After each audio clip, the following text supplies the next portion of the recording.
What bad intentions could Batman have? This video is purely for entertainment and does not infringe on copyrights or laws. The rights to the novel and image belong to the original author. We do not claim ownership. Don't like waiting and want to listen to this fanfic in full now? Subscribe to our Patreon, where you'll find the best fanfics. Chapter 26, Swamp Massacre. The rescue plan for Mother Earth will start from here. The plant master's hand was still on the map, but the next moment, he and Poison Ivy both stopped. Pamela. Poison Ivy's face looked very ugly. I feel it. It was night. The Slaughter Swamp is located on the outskirts of Gotham and is the largest swamp area in the suburbs of Gotham. This is the largest body dumping site in Gotham, second only to the Gotham Pier. Since the establishment of Gotham for more than 200 years, countless bodies have been thrown into this swamp and then turned into a pile of disgusting sticky things, which are indistinguishable from the dirty dark green swamp water and the winding tree roots. The Suicide Squad and Chen Tao were wading in the edge of this swamp. They passed through clumps of low reeds and cattails, relying on twisted trees and slippery moss to point them in the direction. Oh, this is going to eat me alive. A large group of mosquitoes and other flying insects circled around Harley Quinn's head, making her pale face pale. Robin took out a bottle of potion and sprayed it around. All the small flying insects around him fell straight into the water. This immediately attracted Harley Quinn's attention. Oh, thank God. Can you give me some? Tim answered him. This is concentrated sulfuric acid, a super dehydrating agent. How dare you put such a horrible thing in your bag? Holly complained. Can't you bring a bug spray to this damn swamp? What can you do, huh? 3 bugs turned around and around above Holly's head, like they were sitting on a happy carousel. Tim said, you may need to supplement some vitamin B. Note, lack of vitamin B can easily lead to irritability and anger. Tim is scolding Harley in a roundabout way here. Never mind. Harley Quinn said in a manic voice, your equipment is like that of a Boy Scout. She threw down this sentence and walked quickly forward. As she walked, she slapped her head hard. Unfortunately, she didn't hit any insects, but instead hit herself and screamed. Robin walked quickly to Chen Tao's side. The two of them walked side by side, silently looking at Harley Quinn walking in front. Batman, I have always had a question. How did you find Harley Quinn? Of course, she found it by reading comics. Harley Quinn has a house in Brooklyn, New York, and she has been paying off the mortgage. Using the relationship of the Wayne family, she checked the most fancy houses in Brooklyn, New York, and then compared them with the owners, checked the flow of funds, and then checked who paid the salary to this account, and then found the Super Baby restaurant. But he couldn't just tell the young detective like that. Judging from Tim's expression, it seemed that he had been holding this question in his heart for a long time. He had a painful feeling of why can my idol do it so easily, but I can't do it, and can't understand it, and can't figure out what it is. So Chen Tao could only answer him, because I'm Batman. Okay, Tim sighed. Let's not talk about how you found Harley Quinn. I just want to talk about her. Batman, I hope you will think about it carefully again. Robin whispered. Harley Quinn is defined as a person who does her own thing. Based on my understanding of her, she is very likely to support Poison Ivy's plan at the last moment. She may think that Ivy's reasoning doesn't sound so ridiculous, or it may be because the wind direction has changed today, or because today is Thursday, which can make Harley Quinn change her mind at will. Chen Tao didn't say anything. Okay, I understand because I'm Batman. Tim was completely numb. He waved his hand and walked aside cursing, not wanting to walk with Chen Tao. Of course, this is from the comics. Harley Quinn has always been firmly against Poison Ivy's overly crazy plans, just as Poison Ivy has always been against Harley Quinn's excessive obsession with the Joker. In a sense, the two women are fighting against each other's worst and darkest sides of their personalities, targeting each other's most serious character weaknesses, which is a kind of mutual redemption. Therefore, if Harley Quinn knows what dangerous things Poison Ivy wants to do, she will never let it go. But he couldn't explain to Tim why he made this judgment, so he could only use because I'm Batman to fool him.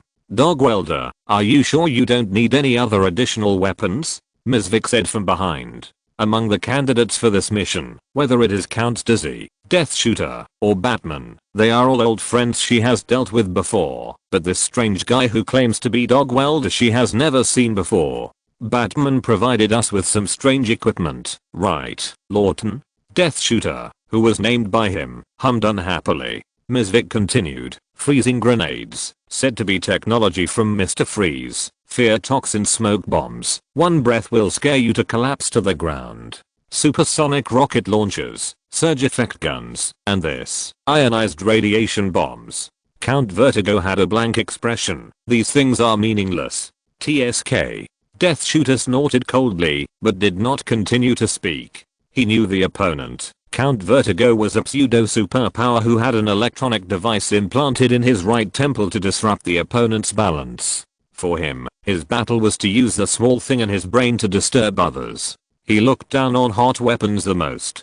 Death Shooter did not want to argue with Count Vertigo. If Death Shooter was given a sniper rifle, he would have the confidence to blow Count Vertigo's head up like fireworks from a few kilometers away, but this close was the best distance for Count Vertigo to activate his ability, and he was not stupid. Ms. Vick didn't care about the quarrel between the two men. She continued to say to the Dog Welder, I say, you, Ms. Vick. The Dog Welder finally spoke. The dog on his left hand replaced his mouth, and began to speak openly. Can you keep some distance? I have something to tell you. I appreciate your wish to understand me, and I really want you to understand me, but I can't.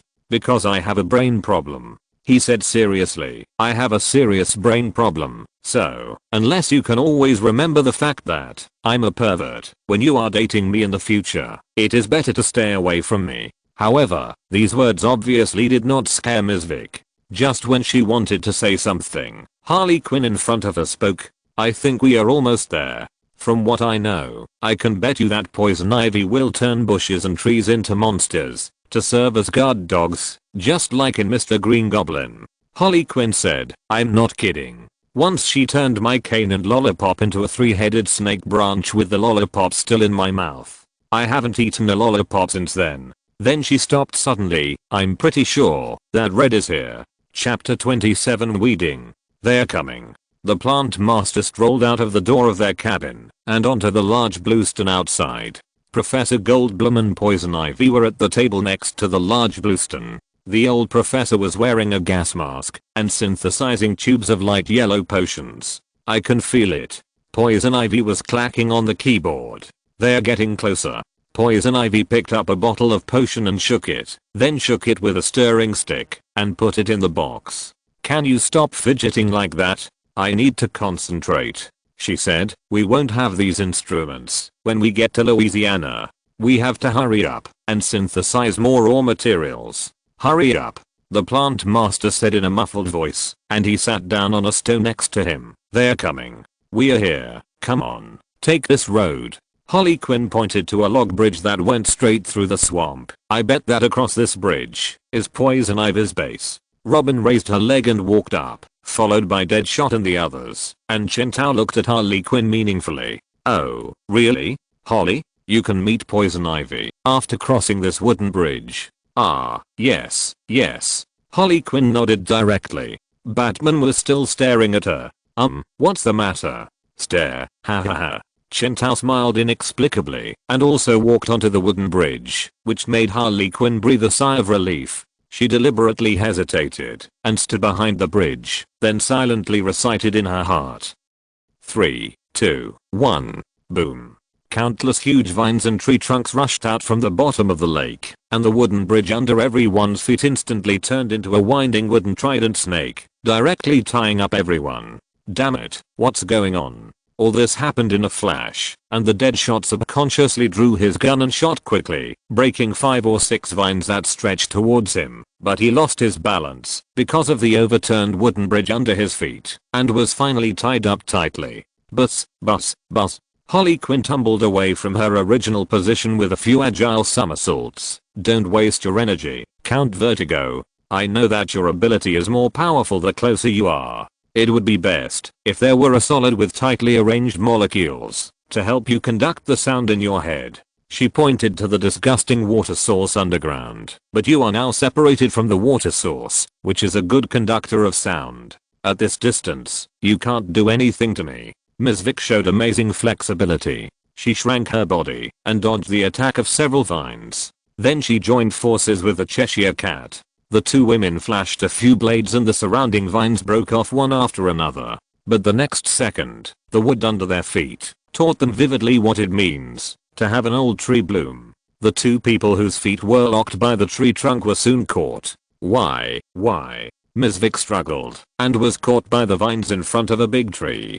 The big tree cracked inch by inch from the middle, and a sharp black hole opened on the trunk. What are you doing? Damn Harley Quinn. Robin screamed. I knew I shouldn't have trusted her. He screamed like he was having a hysterical mental breakdown, while secretly tightening the plastic bomb behind his back. Only Chen Tao and the dog welder had an attitude of whatever happens, it doesn't matter. They let the green plants crawl on them, and then tied them up like dumplings. The pale little girl crossed her arms and looked at Chen Tao. He sighed. Harley didn't seem to see a trace of surprise on his face, which surprised Holly. Harley Quinn, what are you doing again? What am I doing?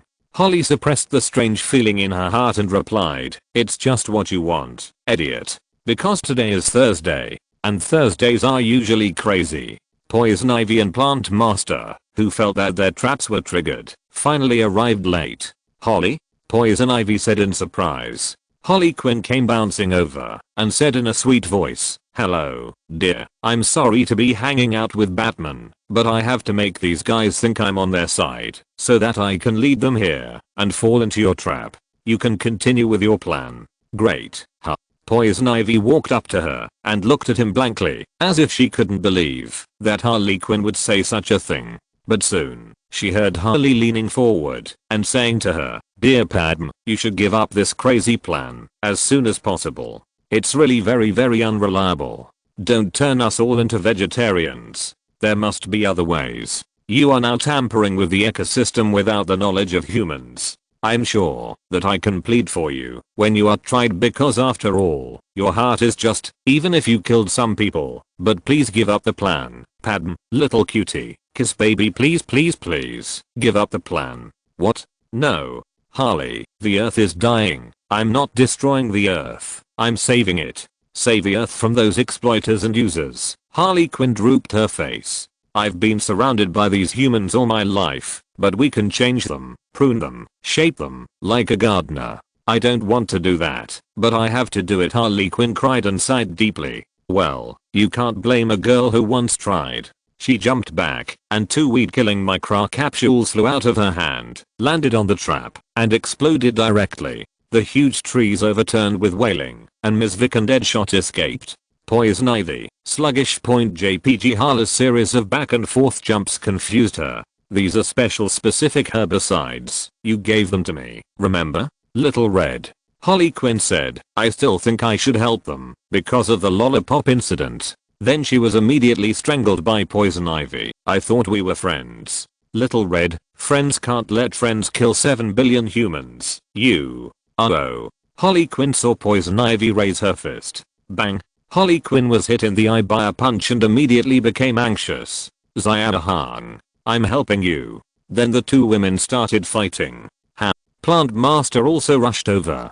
Death Shooter got up from the ground in a mess, took out 2 ice grenades, and threw them directly over. Damn it, everyone together. Wait. Chen Tao stretched out his hand to stop him. Wait a moment. What do you want to do?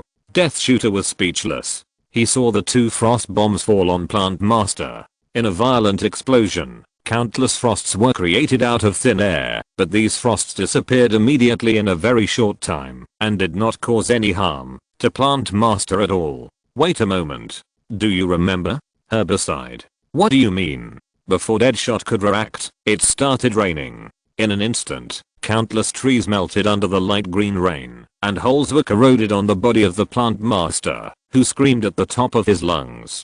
Deadshot turned around and heard Batman say to him, why are you fighting? I'm going to pour herbicide all over this area and make sure even their farts smell like herbicide. My name is Bane, and wherever my tombstone is, I'm running toward it now. Exhausted.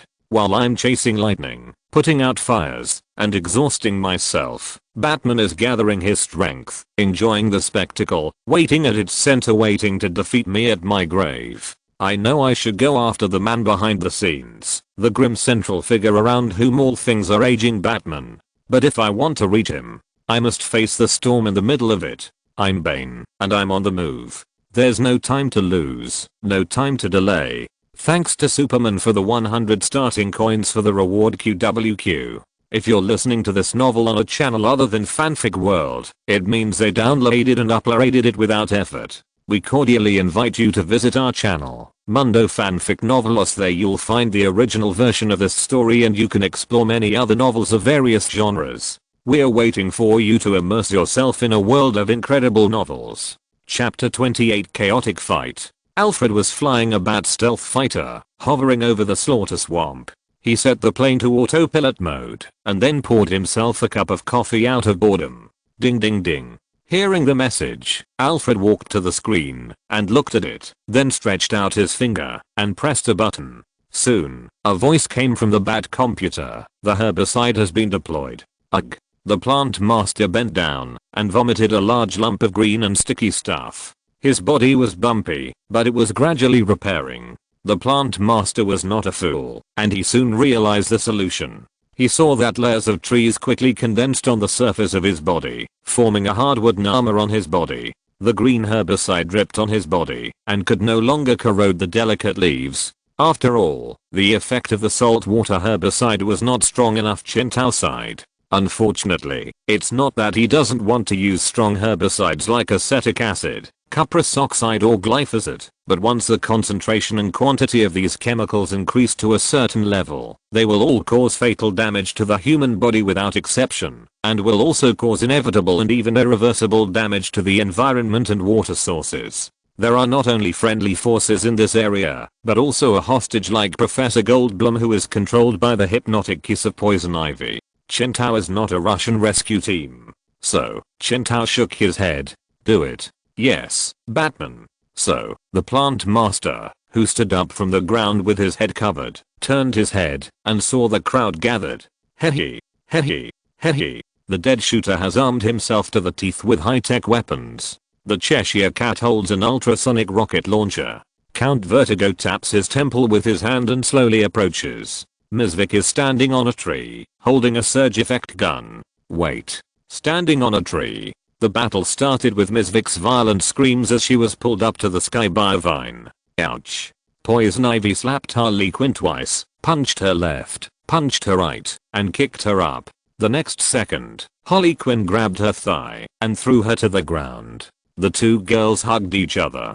Then they continued to ride on each other's faces, punched each other, pulled hair, and spit. Buzz buzz buzz buzz. Count Dizzy stood up straight, his temples throbbing. The violent interference wave made Plant Master cover his head. Death Shooter took the opportunity to hit him with an ultrasonic rocket, knocking him to his knees and covering his head. 7 consecutive freezing grenades were thrown at him by the Cheshire Cat with his speed advantage, freezing half of his body. Mizvik raised the surge effect gun, and a huge electric current penetrated Plant Master's body in an instant, making him scream. Seriously, Padme? Harley Quinn rode on Poison Ivy, forced open Poison Ivy's tightly closed legs, and tried to strangle her neck. Your plan is complete shit. Aha, humans will destroy the world. Poison Ivy turned over and pressed Harley under her, then used her delicate green fist to hammer Harley Quinn's arms that were raised to protect her face. What else can I do? I don't know. Vote for the Democratic Party or donate money to Greenpeace. That's an organization that saves whales, idiot. In any case, anything is better than us turning into walking plants. Plant Master lay on the ground, and the most courageous Mizvik rushed directly to his side, punching and kicking the Plant Master who was curled up on the ground. Death Shooter stood by and kept pouring ammunition at the green guy, as if to vent all the frustrations of these days, confusion, and fear about the future. The Cheshire Cat was holding a knife and trying to chop off Plant Master's neck. The woman wearing a cat-faced mask was exerting force again and again, like an old farmer swinging a hoe in the field, turning over her own land with hope. Mizvik was sawing off the leg. This time I'm going to collect the wooden man's asterisk asterisk asterisk. What's so good about that kind of thing? Can anyone tell me where the saw in her hand came from? Poison Ivy lay on Harley's back, and the two of them were entangled and fighting. Holly slammed Poison Ivy behind her against the tree, and then pressed her against the tree and punched her. Poison Ivy dodged with a sway, passed through her arm, and punched her chest. While Harley Quinn hugged her chest, and then suddenly punched Poison Ivy in the chest. While Poison Ivy hugged her chest, and then kicked Harley Quinn in the crotch. Harley grabbed Poison Ivy's hair, and the other party stepped on her toes. Harley Quinn returned an uppercut, and then the two girls punched at the same time, and hit each other in the face at the same time. While the dog welder attacked. His fighting method is very simple, that is, rush up and weld the dead dog in his hand to the enemy's face. Question mark? His behavior in public made the other people's perverted behavior pause. He lit the welding torch in his left hand, and in just a few seconds, the golden retriever in his hand was welded directly to the face of the plant master. Woof. The dog welded to the enemy's face said, woof woof woof, woof woof woof woof. Get out of here. The plant master got up from the ground with a grim face. You bastards, you don't understand the power of green at all. You are just an idiot. Holly, we could have changed the world. Poison Ivy rolled over and picked up a broken branch on the ground, but you are too stupid to understand. She swung a stick at Holly, but Harley quickly grabbed her arm and threw her over her shoulder. Harley grabbed the stick. Oh, really? I'm smart enough to beat your ass. She cracked the stick. Poison Ivy stood up angrily and snapped her fingers. Ugh. The stick in Harley Quinn's hand turned into a wooden snake. It opened its huge mouth and revealed a mouthful of sharp wooden teeth of natural wood color. Holly screamed and threw the stick in her hand away. No, this is cool, said Poison Ivy. This is not fair. Holly yelled. Enough. The plant master suddenly broke free from the ground. He pushed away Ms. Vic's obstruction and gasped. He said, I didn't want to use this. You forced me to do it. Then he took out a piece of plant tuber from his arms and stuffed it into his mouth. Ugh. He complained loudly. It's so disgusting. Chapter 29. True. Green. Endless green. Plant Master Jason Wood opened his eyes wide. He felt like he was falling on a dewy meadow in the early morning, with the scent of grass singing in his ears and nose. Countless green veins spread from the soles of his feet to the top of his head, making him intoxicated and dizzy. He said in a trance, oh god. I didn't realize it before. Chen Tao's face changed a little. The dog welder rushed up. He was a taciturn hero. His way of punishing evil was to weld dead dogs to the faces of criminals. But this time, he met someone other than an ordinary person. Boom. As the dog welder flew backwards and the wooden dragon and the huge plant crab rose up under the feet of the plant master, all of these showed everyone that the plant master had been reborn in just 3 seconds. Chen Tao frowned. Would he still need to take action? What you just ate, was that a yam? A very special yam, the plant master said. He spread his hands, and the wooden dragon under his feet raised its head and opened its mouth, roaring silently at everyone. They have some special functions. I picked out 6 tubers of this kind, which I took from the corpse of the swamp monster a few years ago. You know, you have to do it when he just died. He said solemnly, I have kept them all the time, just waiting for such an opportunity. With a bang, Poison Ivy was beaten by Holly and rolled down the hillside, right in front of their wooden house. The laboratory table was not far away, and it was full of finished raw materials. What's that saying, Ivy? I can fight you all day, Poison Ivy sighed. I don't have that much time. She waved her hand, and in an instant, Harley's feet were tied up by vines extending from the ground. Poison Ivy turned around, picked up the bottles of raw materials on the table, and put them into her bag one by one. Professor Goldblum behind her flashed a pair of green eyes, standing blankly behind as a background. That's not fair, Harley Quinn said. She lay face down on the ground, stretched out her hands to Poison Ivy, and made a humming sound. Poison Ivy ignored him. Is that the raw material of those viruses, Ivy? It's the antidote. Poison Ivy answered her. It can save the world, no matter what. What do you mean? You haven't tried it yet, right? You don't plan to try it again? Harley Quinn said. Batman said that if you make a mistake, you will kill everyone on the planet. Padm. People, animals, plants. Is this what you want? Poison Ivy was silent for a moment. Even if I don't do this, the earth will be destroyed in other ways. We only need the swamp water from Louisiana, and once we get it, we can succeed. She said. I'm sorry, Harley, sometimes you have to go all out. Jason is right. There is no time for the green of all things, and the same goes for the red of all things. In the dark swamp, in the swaying shadows of the trees, the light green-skinned woman said, the power of darkness is restless, Holly. The swamp monster is dead, and the power of the red of all things cannot be fully exerted by any agent. No one can resist them unless we try. So, no matter what I do, you won't give up, right? Harley Quinn half sat on the ground, her face without a smile. Okay, when everything is over, you just need to remember. I once gave you a chance. You want. Poison Ivy turned around, and before she finished her words, she saw Harley Quinn taking off her clown hat. No. That's right, dear. Harley Quinn slowly wiped off her exaggerated smoky black eye makeup. It's time to use the trump card. You promised me that you would never. Harley Quinn wiped off all the makeup on her face. She lowered her eyelids, sad like a young deer that lost its home, and then opened her sea blue eyes. The world seemed to be quiet because of this, with Harley Quinn's silent sorrow. Harley, I warn you, when the first tear condensed in those sea blue eyes, it was the smallest lake in the world, and even an Iron Man made of steel could not resist such crying. Harley Quinn bit her lower lip. I won't allow you to do this. Drops of tears fell. Ah, woo woo woo woo woo. Poison Ivy threw away the virus raw materials in her hand. She cried and hugged Harley Quinn. Ah, woo woo woo woo woo. I hate you so much. I really hate you so much. Harley Quinn hugged her and cried and said, woo woo woo woo. This trick always works. She tried to hold back the tears and blew her hair in front of her forehead. Hush. The first column has collapsed. This monster is not afraid of tanks at all. Help. Help me. This guy lifted my tank up and he's about to throw me out now. Boom. Corpses piled up. Blood flowed like a river. No. Help. Help. Don't come over here. What kind of monster are you? You're not.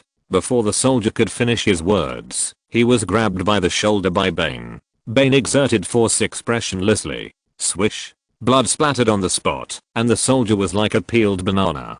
Bane tiredly threw his rotten body aside. He had slaughtered at least 2,000 people. From the beginning, he was full of energy, but now he was exhausted. Monster. Monster. Bane's figure disappeared instantly. With a force of up to 90 tons, he could easily overturn any tank. With his speed, he could catch even artillery shells at will. No one could be his opponent. But as he was about to kill all the people, the army finally lost its last scruples. When Bane threw the last broken body on the ground, he saw the missiles flying in the sky like meteors falling to the earth. Gorgeous and beautiful. Full of deadly murderous intent. Oh my god. This monster will eventually die, right? Mercolo was no longer as confident as before, and he wiped the cold sweat from his head. Although using missiles in the city was a major event, it was better than the National Guard being defeated and losing face. Jim Gordon. Go and continue to reorganize the manpower and let them continue to clean up the ground with artillery shells. This guy can't be solved by conventional force at all. Mercolo's hands were shaking. 2,000 people. He had the intention of capturing Bane alive before, so he sent people to surround the block. But so many people were killed one by Bane alone. What kind of monster is this? Bullets can't hit it, but artillery shells can be caught at will. There was no escape, no way to escape. The enemy was very murderous, and the goal was to destroy everything. I know. Do you want Batman too? Don't mention that name Gordon in front of me. We can solve all this. Just use shells, he whispered, with a kind of calm hysteria. We can solve him with shells. Jim Gordon went out helplessly. But after a while, knock knock knock. Is anyone there? There was a knock on the door. Mercolo opened the door impatiently, and then shouted, didn't I tell you to maintain? But it was not Gordon who came in. Mercolo looked at the pale man with a twisted smile in horror. Joker. Guard. Guard. Mercolo shouted for help, and then saw the two bodies behind the Joker, both with twisted smiles on their faces. He turned his head and saw the scarecrow sitting in front of the window, making a gesture to greet him. Good afternoon. Thank you very much for the 500 starting coins reward from 2049. Chapter 30 Dinosaur Attack. The telephone in the command room rang. Director Gordon's heart skipped a beat. He pushed the table aside and stood up, walked to the phone with clattering steps, picked up the receiver with a click, and said, "Hello, this is Director Gordon." He had an ominous premonition in his heart, and soon, this premonition reached its peak. "What? Didn't you say to cover the area with artillery fire? Are you kidding?" Cold sweat broke out on Jim Gordon's forehead. "Why should we push all the remaining 20,000 people forward? That would be meaningless, and would only increase casualties." He slammed the table with a bang. "Mayor Carlo and I have clearly made a decision." "Whose order did you convey?" "Sorry, Commissioner Gordon, this is the order I received." The signalman on the other end of the phone said politely, "And Commissioner Gordon, your command has been relieved. The troops must set out now. Go." "Asshole, I'm going to find Carlo." Did the Joker get into his head? "I will never allow such a stupid life." With a bang, the door was pushed open, and two burly soldiers came in, carrying assault rifles on their backs. The two uninvited guests who broke in with guns made everyone in the command room nervous, and many Gotham police officers put their hands on their waists. In the microphone next to Gordon's ear, the communicator continued, "And I'm sorry, in order to prevent you from doing anything radical, we must." The two soldiers interrupted, "We must temporarily take you to the detention room." "I'm sorry, Chief. Please." Chief Gordon took off his glasses. He was no longer young, and wrinkles appeared on his face, and graying also quietly climbed up his temples. The muscles that expanded all over his body when he was young had become sluggish with the passage of time, and his height has also shrunk a little. "Don't stop me." Gordon took off his glasses and stared at the eyes of the two tall soldiers from bottom to top. "Carlo told me. This is Mayor Carlo's order." The soldier was very polite, but firmly interrupted him, "And the mayor's order is not to see you." "I'm sorry, but we are just following orders, Chief." The two of them took off the assault rifles on their backs and held them in their hands. Gordon took a deep breath. "Keep an eye on Bane's 3 men," he told his men. So, when Jim Gordon followed the two soldiers out of the makeshift command room, he saw that in the sunset, groups of soldiers were running forward under the shouts of their superiors, the sound of tanks and armored vehicles rumbled, and the number of people ready to go on the long street was endless. That's right, no matter how strong he is only one person. 1, 2, 3. Capture Bane alive. The third column. The third column. Don't worry, soldiers. We are all human beings. With so many of us, even if we spit at each other, we can drown Bane. Gordon regretted it a little. Mayor Carlo's decision was definitely abnormal. If he hadn't urged Batman to avoid the National Guard at that time, if Batman was here at this time. He looked at the regular army like a tide with worry. Can they really defeat Bane? We have tanks. A soldier beside him saw his worry and couldn't help but take the initiative to speak. An army of 20,000 people, plus countless armored vehicles and 20 tanks. I heard that the one called Bane is a superhuman. Huh. How many divisions can a superhuman fight? A soldier beside him said. The 2,000 people didn't take him down before, and 20,000 people can't catch him? What else can Gordon say? He sighed again. I hope so. Batman, are you going to take action? Robin swallowed his saliva. In the distance, Ms. Vic's feet were wrapped in a circle of vines. She used 2 samurai swords to stick into the ground, but it didn't help. In the end, she was pulled into the sky with screams.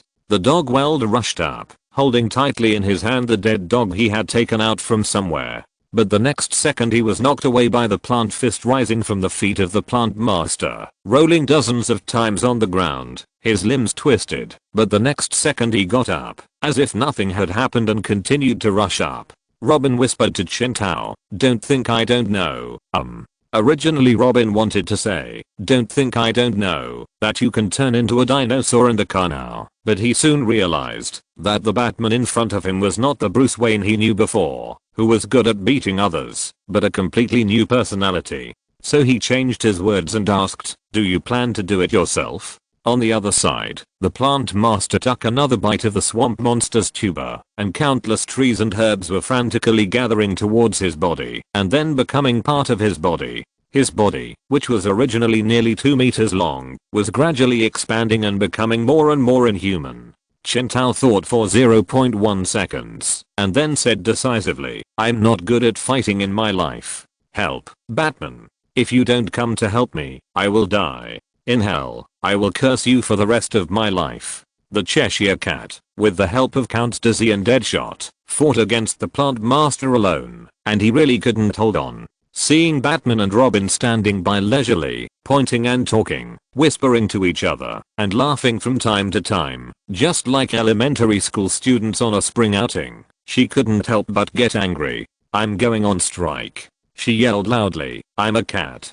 not a donkey." She shouted loudly, "If you don't help me, I'm going to lead this big guy to you." Ms. Vick finally swung her knife to cut off the vines that were holding her legs and pulling her up to the sky. She lay on the ground panting, no longer having the elegance and calmness of a British aristocrat. "Yes," she echoed loudly, "we need help." She stuck her samurai sword into the ground, then leaned against a tree exhausted, gasping for breath. "I really can't do it anymore. My head is so dizzy. The thing I hate most in my life is roller coasters. Ugh. I feel like I'm about to." Before she finished speaking, she vomited a bunch of disgusting vomit at the root of the tree, deeply interpreting the truth that beautiful women can also vomit. "Wait, tree." With the scream of Ms. Vick being dragged up to the sky by the vines again, Chen Tao sighed and walked out slowly. His temperament was so outstanding, and his expression was so calm, that the plant master could not ignore his existence.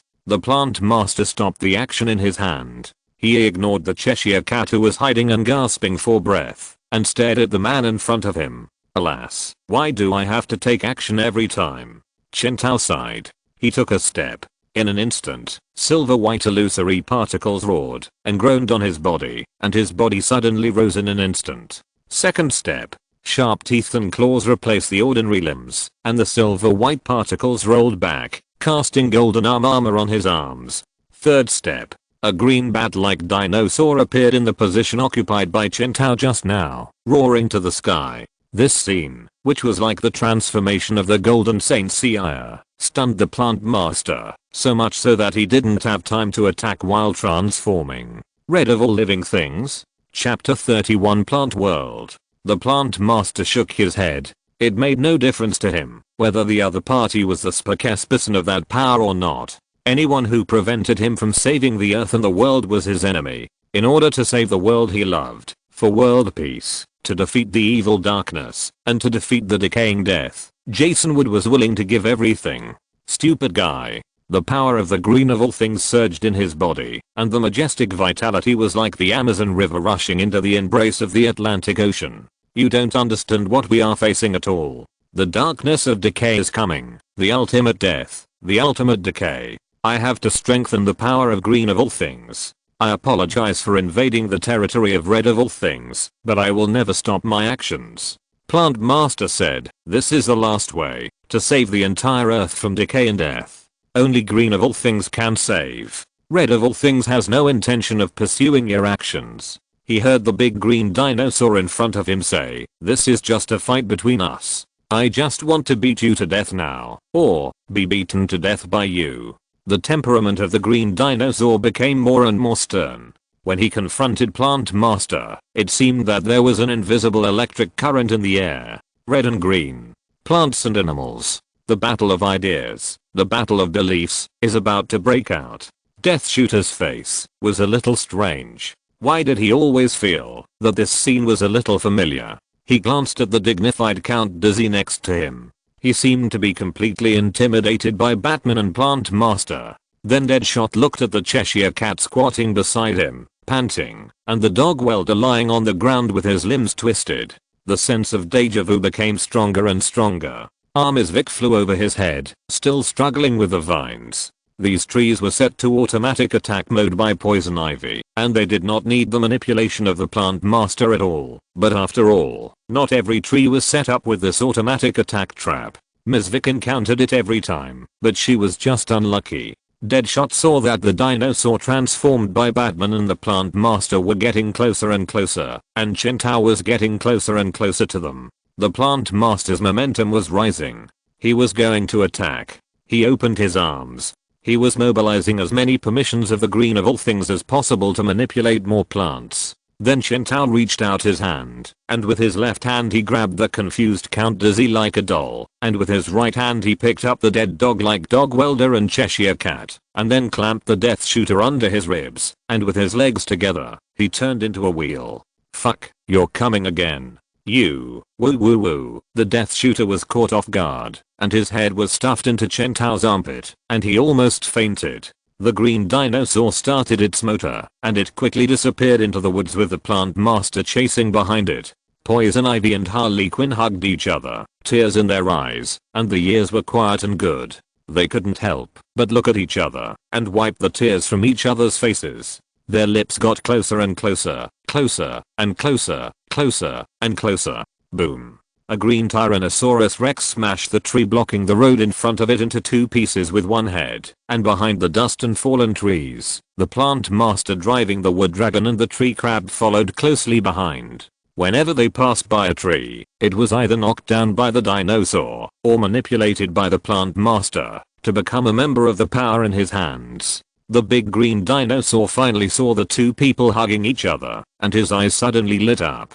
It was worth his hard work to plan for so long. Oh my god. Harley Quinn said.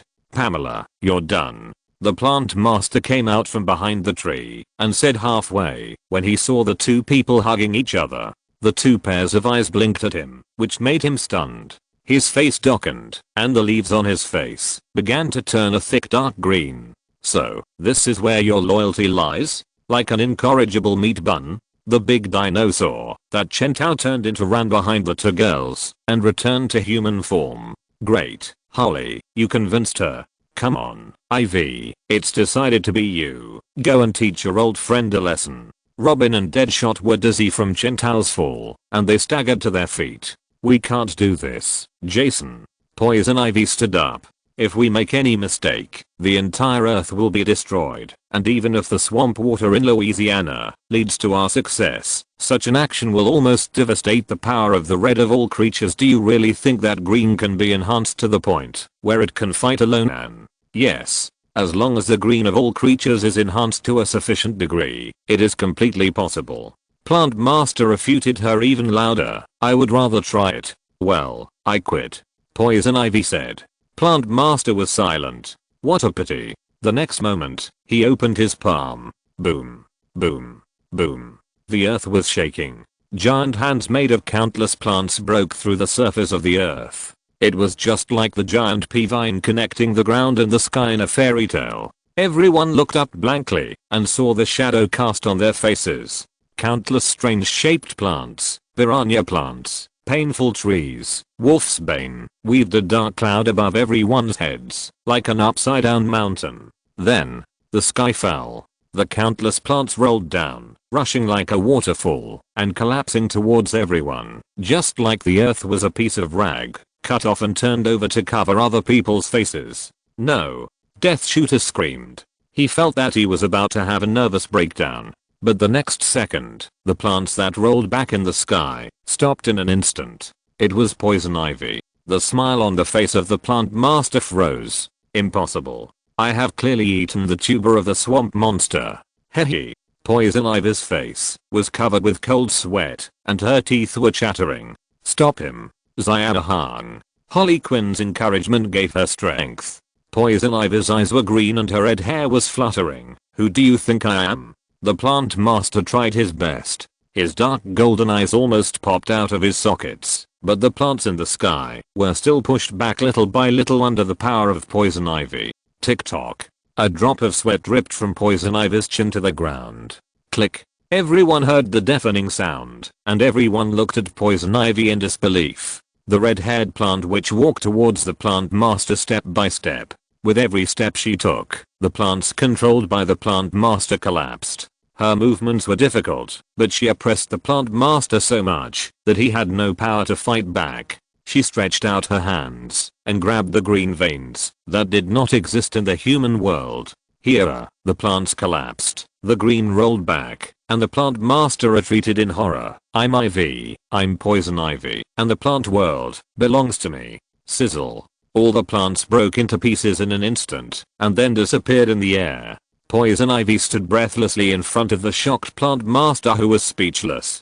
The doomsday scene that was like a dark cloud pressing down on the city just now seemed like a dream. The next second, with a bang, poison ivy was knocked to the ground by the plant master's fist. Chapter 32 Trump Card. Stealth Batplane. Model, Heavy Tuxedo. This is a bomber variant of the Tuxedo Batplane. Although it has lost the function of becoming a combat vehicle, it has greatly increased the amount of bombs and energy weapons it can carry. Alfred was sitting in the cockpit of the Batplane at this time. He was holding a photo and was in a trance. Thomas Wayne and Martha Wayne were standing on the lawn of Robinson Park with young Bruce. Bruce was lying on the grass excitedly. His parents were squatting beside him with smiles in their eyes. Alfred was standing in the distance. He still remembered that day when Bruce excitedly shouted at him, asking him to bring him the delicious chocolate pie and the sandwiches in the basket. Beep beep. Batman calling Penny 1. Note, Penny 1 is Alfred's code name in the Bat family communication channel, and his daughter is Penny 2. Received. Batman. The voice of the communication interrupted Alfred's memory. He straightened up and pulled the microphone to his lips. What can I do for you, sir? Are the M77 napalm, powerful herbicides and cluster bombs ready? Alfred couldn't help but feel a little dazed when he heard this familiar question. 1 penny? Alfred calmed down. It's ready, sir. Always ready, he whispered. As long as you give the order, I can immediately pour them all on the ground. Alfred, are the delicious chocolate pie and chicken sandwiches ready? Oh, they are already, young master. You can eat them anytime. As long as little Bruce gives the order, I can let you eat hot snacks immediately. Wow, that's great. Thank you, Alfred. Well, very good. Thank you, Alfred. Alfred heard Bruce sighing slightly on the opposite side. I don't want the worst to happen, but we must be prepared to deal with this situation at any time. Thank you for your hard work. It's okay. This is what I should do, Batman. It's okay. This is what I wanted to do, little Bruce. I'm willing to wait for your order at any time. X2 Alfred looked at the red launch button. No matter what he would cause, if he pressed this button, he thought it would be better than Bruce returning to the Batcave covered in blood. The front battlefield below the plane.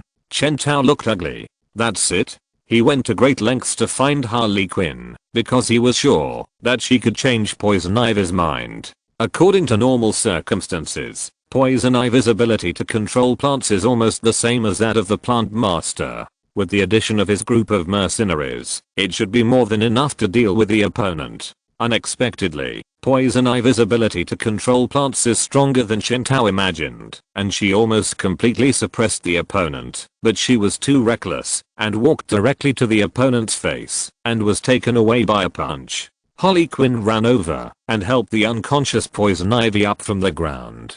Unlike the Plant Master, even if she was strengthened by the green of all things, like most magicians in the DC universe, Poison Ivy's body is still just an ordinary person with slightly stronger individual abilities. When they don't use magic or power, they are all fragile. The Joker once threw Zatanna into a water tank before she chanted a spell, and even almost drowned the most likely strongest user of irony magic in history. This is the current situation of DC wizards. Chen Tao ran to Poison Ivy's side. Ivy, are you okay? Chen Tao admitted that at one point, deep in his heart, he had indeed imagined that the so-called Alfred protocol would suddenly start, and then through Poison Ivy, he would tell him that a super awesome parallel universe version of Batman had been matched, waiting for him to consume crisis energy at any time. And he only needed to click, and then he would be able to break through everything in front of him like the beautiful girl after transformation, and he no longer had to turn his feet into wheels and run away. But unfortunately, fantasy is fantasy after all. Alfred Protocol did not react to the unconscious Poison Ivy at all. Pamela, you are so stupid. While Plant Master was still talking nonsense to Poison Ivy lying on the ground, Tim approached and quietly asked Chen Tao, Batman, should I call the ventriloquist? No. Chen Tao whispered, it hasn't reached the worst situation yet, so we don't need to use them. He lowered his voice and said to Robin, "Quick, get ready and put on protective clothing for everyone. The super effective herbicide is highly toxic to both humans and plants, so if Chen Tao doesn't want to kill all his men, he must." "What about you, Batman, who should take over Plant Master?" "I'll deal with it. Then you won't have time to put on protective clothing. I'll help you." The Cheshire Cat pressed the samurai sword on her waist. She had already used up a lot of the freezing grenades on her waist. Dog Welder walked silently to Chen Tao's side. His limbs were twisted like a knot, but he was not dead yet and could even move normally. Deadshot looked at him with a strange expression. This face really didn't look like a human. Harley Quinn held poison ivy. "Does anyone have water? We need to give Red some water. If you have protective clothing, take it out quickly. We really can't hold on any longer." Count Vertigo didn't want to waste any time talking to Chen Tao. Nothing in this world was more precious than his own life. He hurried to Robin's side. "Quick, take out the protective clothing. Do you think I don't exist?" Jason Wood's voice came over. "Do you think your dark and dirty schemes can work in front of the great green of all things?" Chen Tao breathed a sigh of relief. "Don't worry about me, Tim. Put them all on first." The silver white particles trembled on his body. Everything was very quiet, and the dust in the air seemed to slow down and slowly fell from the air.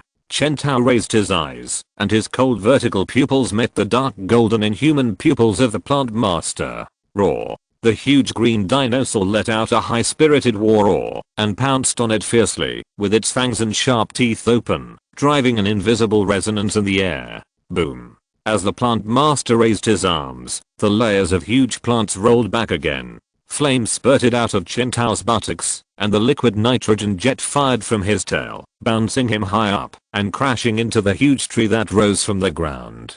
Then the whole dinosaur was hit and flew backwards, tumbling several times on the ground, and fell dizzy. Those people. The Plant Master turned his attention to the Death Shooter and others who were desperately putting on protective clothing. "What exactly do you want to do? It can't be."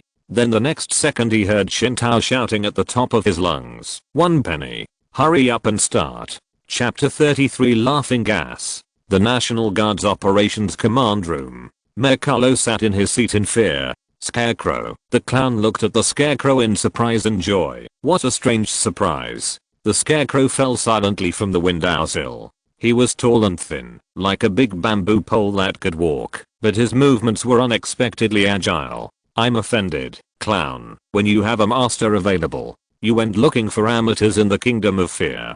"Ah, yes, the master is you, of course." The clown answered him. He spread out his palms. The expression on his face was like a little boy jumping for joy, flashing with innocent malice. "But I think maybe I can control Cornelius Stirk."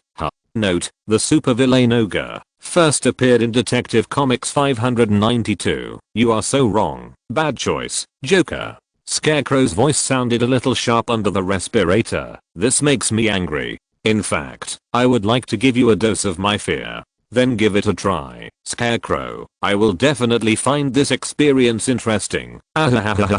Scarecrow stared at the Joker in silence. This confrontation that made people feel like cardiac arrest, only Mayor Carlo next to him felt this way, lasted for about 10 seconds. Mayor Carlo collapsed in his seat, unable to say a word. Scarecrow said, "I want to replace Scott, but this time it must be an equal partnership. No one controls anyone." With a creak, the door was pushed open. Ogre Cornelius Stirk pushed open the door and walked in.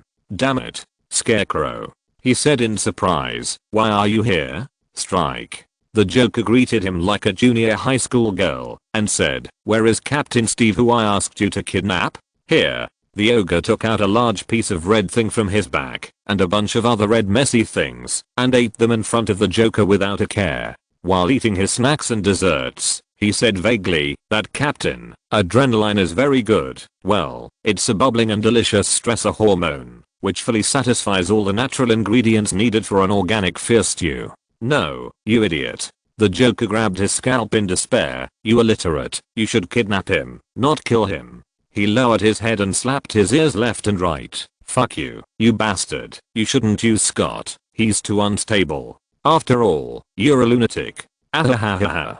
Okay, me too." Lunatics should be with lunatics. Who made me the collaborator of choice? The Joker asked again. No one else saw you kill Steve. Of course not. The ogre swallowed a mouthful of food and said vaguely, I hypnotized the soldiers at the door when I went in. Now no one knows that Smith is dead. Even if he is dead, our plan will not be affected. Okay. The Joker held his forehead helplessly. Let's do it. You did it. He scratched his head like crazy and then said, I'm so thirsty. Stuck, hand me the glass of water on the table behind you. So the clown took the water from the ogre, took a big sip, and made a hissing sound. The Scarecrow, who had been ignored for a while, finally couldn't help but speak. So, clown, yours and I. With a click, the clown smashed the glass in his hand on the table, and half a second later, he inserted all the fragments into the ogre's throat. Ho, you. The ogre didn't react at all. He struggled to take out the sharp blade from his arms, but he fell to the ground in vain. As soon as he stood up, the clown stepped forward quickly, took out his dagger from his arms, and then rode on the twitching body of the ogre, swinging it again and again. Fuck you, you useless thing. Waste. The blood stained the food that the ogre had just chewed in his mouth, making them look fresh and delicious like a medium rare steak. Until the red juice in the ogre's body was squeezed out, the clown threw away the dagger and wiped the red spots on his face with his sleeve elegantly. Well, he made a disgusting knight's chest touching salute. Scarecrow, my dearest friend, it's time to show your true skills. The Scarecrow was silent for a moment, then immediately stretched out his long legs like a thin bamboo pole, stepped over the ogre's dead body on the ground, walked in front of the mayor, and without saying a word, used his skull-shaped spray to spray a large cloud of mist on Mayor Carlo's cheek. No. Impossible. This can't be true. Mayor Carlo's eyes widened, and his eyeballs were stretched red by the stimulation of chemicals. It must be a nightmare. No, it's not real. But we are very real, Mr. Mayor, super real. The clown laughed shrilly. If the guards at your door can still speak for you, they can testify for us. No, it's poisonous. What's poisonous, Mr. Mayor? What did you see? What is your biggest fear? Spiders? Venomous snakes? Deteriorated sushi? No.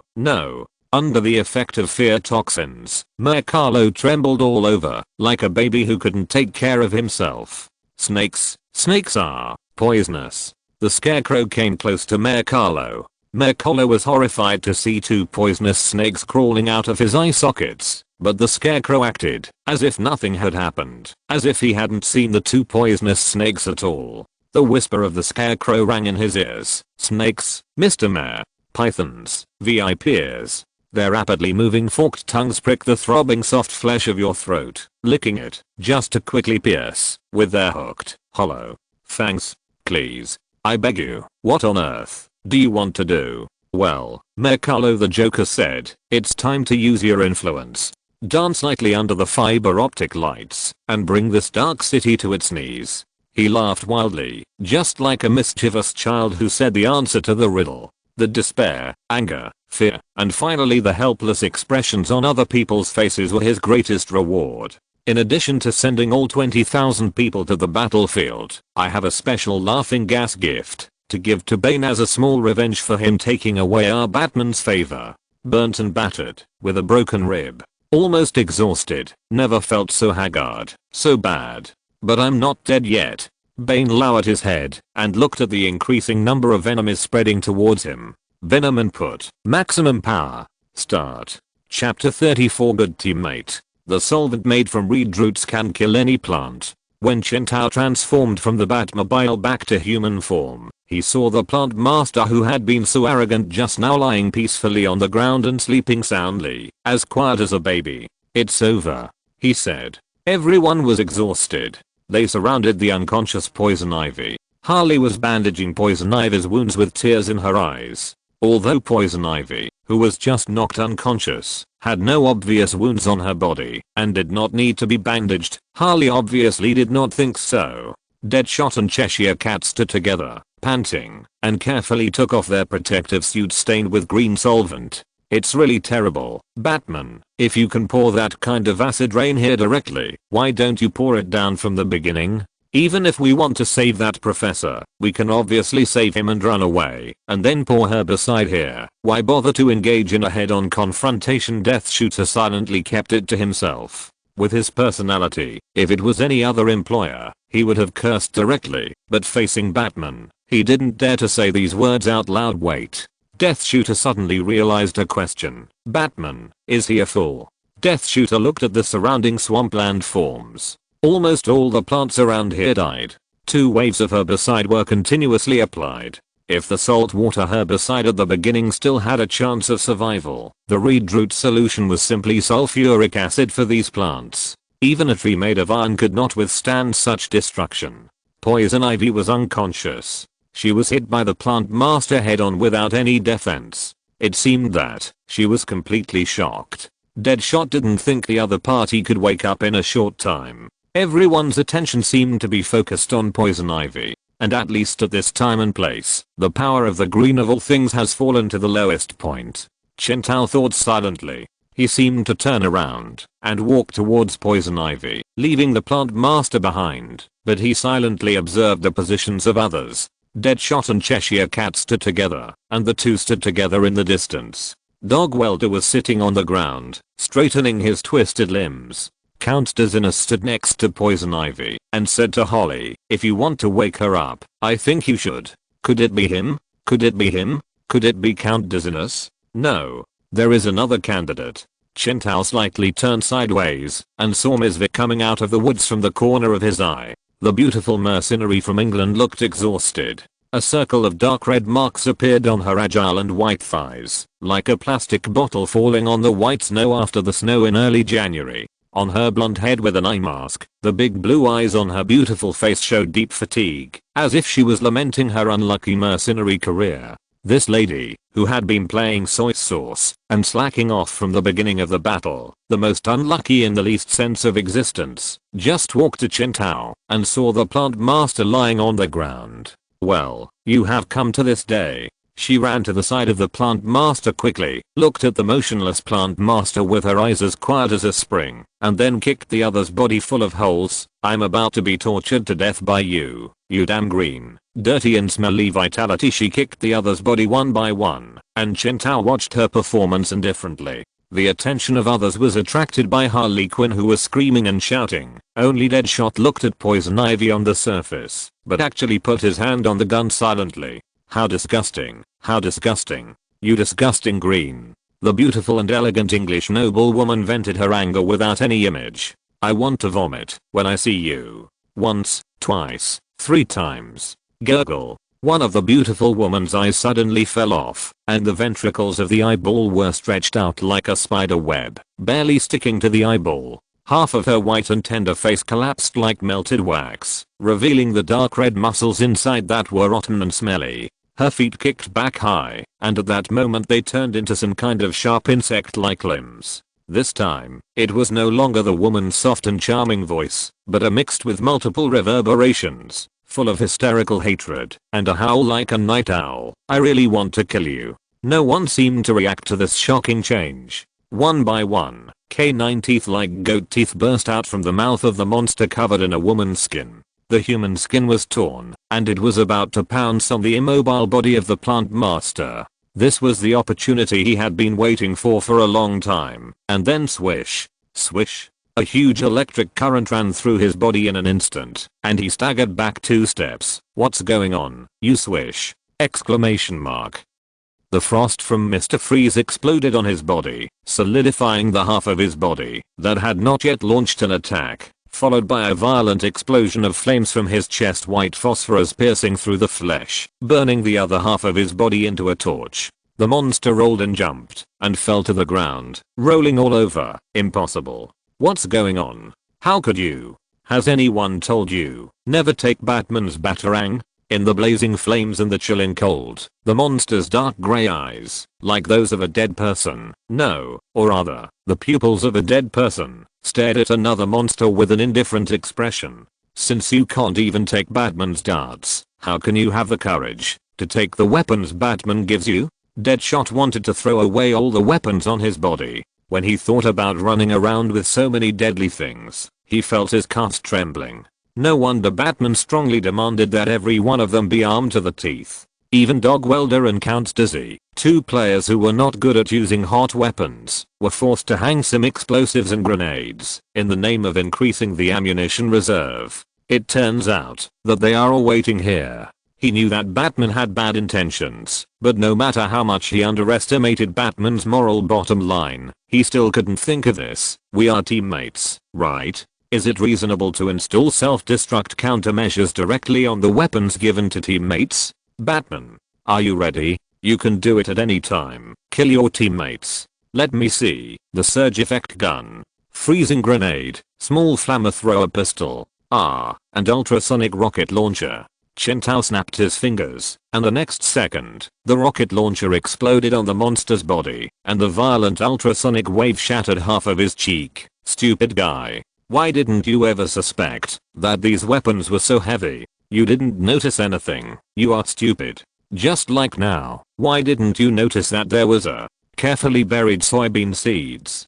Poison Ivy opened her eyes. If you're listening to this novel on a channel other than Fanfic World, it means they downloaded and uploaded it without effort. We cordially invite you to visit our channel, Mundo Fanfic Novelos. There you'll find the original version of this story and you can explore many other novels of various genres. We're waiting for you to immerse yourself in a world of incredible novels. Chapter 35 Attack. The fastest germinating plant in the world is soybean. The seeds of this plant can germinate quickly in just 3 to 5 days under suitable conditions. Other common plants usually take more than 7 days. But under the impetus of some extraordinary power, 3 to 5 days will become 0.3 seconds. As the last freezing grenade on the monster exploded, Poison Ivy slowly stood up and opened her hands. The thick green vines penetrated the soil that nurtured it within 0.3 seconds and tied the monster tightly. Harley Quinn said with tears in her eyes, "Zyada Hong, you are so easy to mess with. Woo woo woo, I'm really scared to death." Chen Tao nodded slightly to Poison Ivy. He was familiar with the comics and knew very well that the Black of Decay was an important member of the magic side. Their creations were essentially magical creatures, and Daddy once said that only magic can resist magic. These basic elemental powers are not immune to the influence of science and physics. For example, no matter how powerful the plant master is, he will kneel when he sees herbicides, chemicals synthesized by humans specifically for killing plants. For another example, when Dr. Slonton, note, the Gotham supervillain Man-Bat, inserted the tube of medicine into his artery, the Red of all living things had to give him the power, no matter how reluctantly. However, magic is usually anti-physical, and Chen Tao never thought that he could make the creation of the Black of Decay succumb by physical means. That's why he asked Poison Ivy, who had already woken up a little, not to wake up directly and continue to pretend to be unconscious while he took a few soybean seeds provided by the other party and quietly threw them into the soil next to the plant master. Damn green of all things. The monster struggled desperately, and Ms. Vic's beautiful human skin was completely shaken off and rotted, falling to the ground and emitting a rotten stench. This human skin was only bright and beautiful on the top, and the bottom was all rotten and black. The Black of Decay will not let you go. The Black of Decay will control the entire world. Our master Arcane will corrupt everything. And I, one of the 3 hunters, will. Lines of a third-rate villain. Chen Tao interrupted the villain's dying declaration without respect. Even an old antique jumping out of Shakespeare's opera would not say such old-fashioned words. How dare you look down on the Black of Decay? The Black of Decay is the natural magical power representing death and decay, on par with the red of all living things and the green of all things, Chen Tao said with a ruthless look, and it has been quite active in the past few hundred years, trying to overturn the balance of the 3 forces. Do you think I'm a savage living in the mountains and old forests? Don't you even know these? The monster's tone stagnated, and he was a little stuck. What, is the Black of Decay so well known? He finally stopped talking nonsense. He stared at Chen Tao's back, and Poison Ivy looked at him fearlessly. I will be back. We will be back, and when the time comes, the black will be poof. The vines contracted violently, squeezing the monster's head to pieces. Poison Ivy said, "Why are you talking so much nonsense? Unfortunately, the Black of Decay itself represents death. For the creatures of the Black of Decay, the word death does not exist in their dictionary. The monster barely condensed his body. Remember, I'm one of the 3 hunters. When the Black of Decay becomes powerful, I will. Before he finished speaking, under the threat of the vines rolled up by the poison ivy, he took the initiative to collapse his body, turning into a pile of rotten meat on the ground, and then turned into ashes in an instant. The Black of Decay is immortal. They will always come back, but not now. Poison Ivy was silent for a while, then said. Chen Tao turned his head and saw her standing up from the ground, shaking off Hala's support and stroking the plants that died under the herbicide with some sadness. When you used those herbicides to murder these plants, I was almost so angry that I wanted to jump up. Poison Ivy said, but the Black of Decay is more important. I understand your actions and I condone your actions. At this moment, the green woman quietly mourned for the plants for a short time, but I'm sorry for them. Bang. Chen Tao turned his head and saw that everyone threw down the weapons they provided, especially the death shooter. He stripped off all the weapons provided by Chen Tao, including the surge effect gun that he had held in his hand and couldn't let go a few hours ago. The gun was now thrown in the mud, and the man who promised to love it for the rest of his life a few hours ago stood beside it, as if it had nothing to do with him. Chen Tao showed a look of disapproval. He said, this is just a precautionary situation, a plan for dealing with emergencies. A plan B. What bad intentions could I have? You're making a fuss. You're being unreasonable. You're overreacting.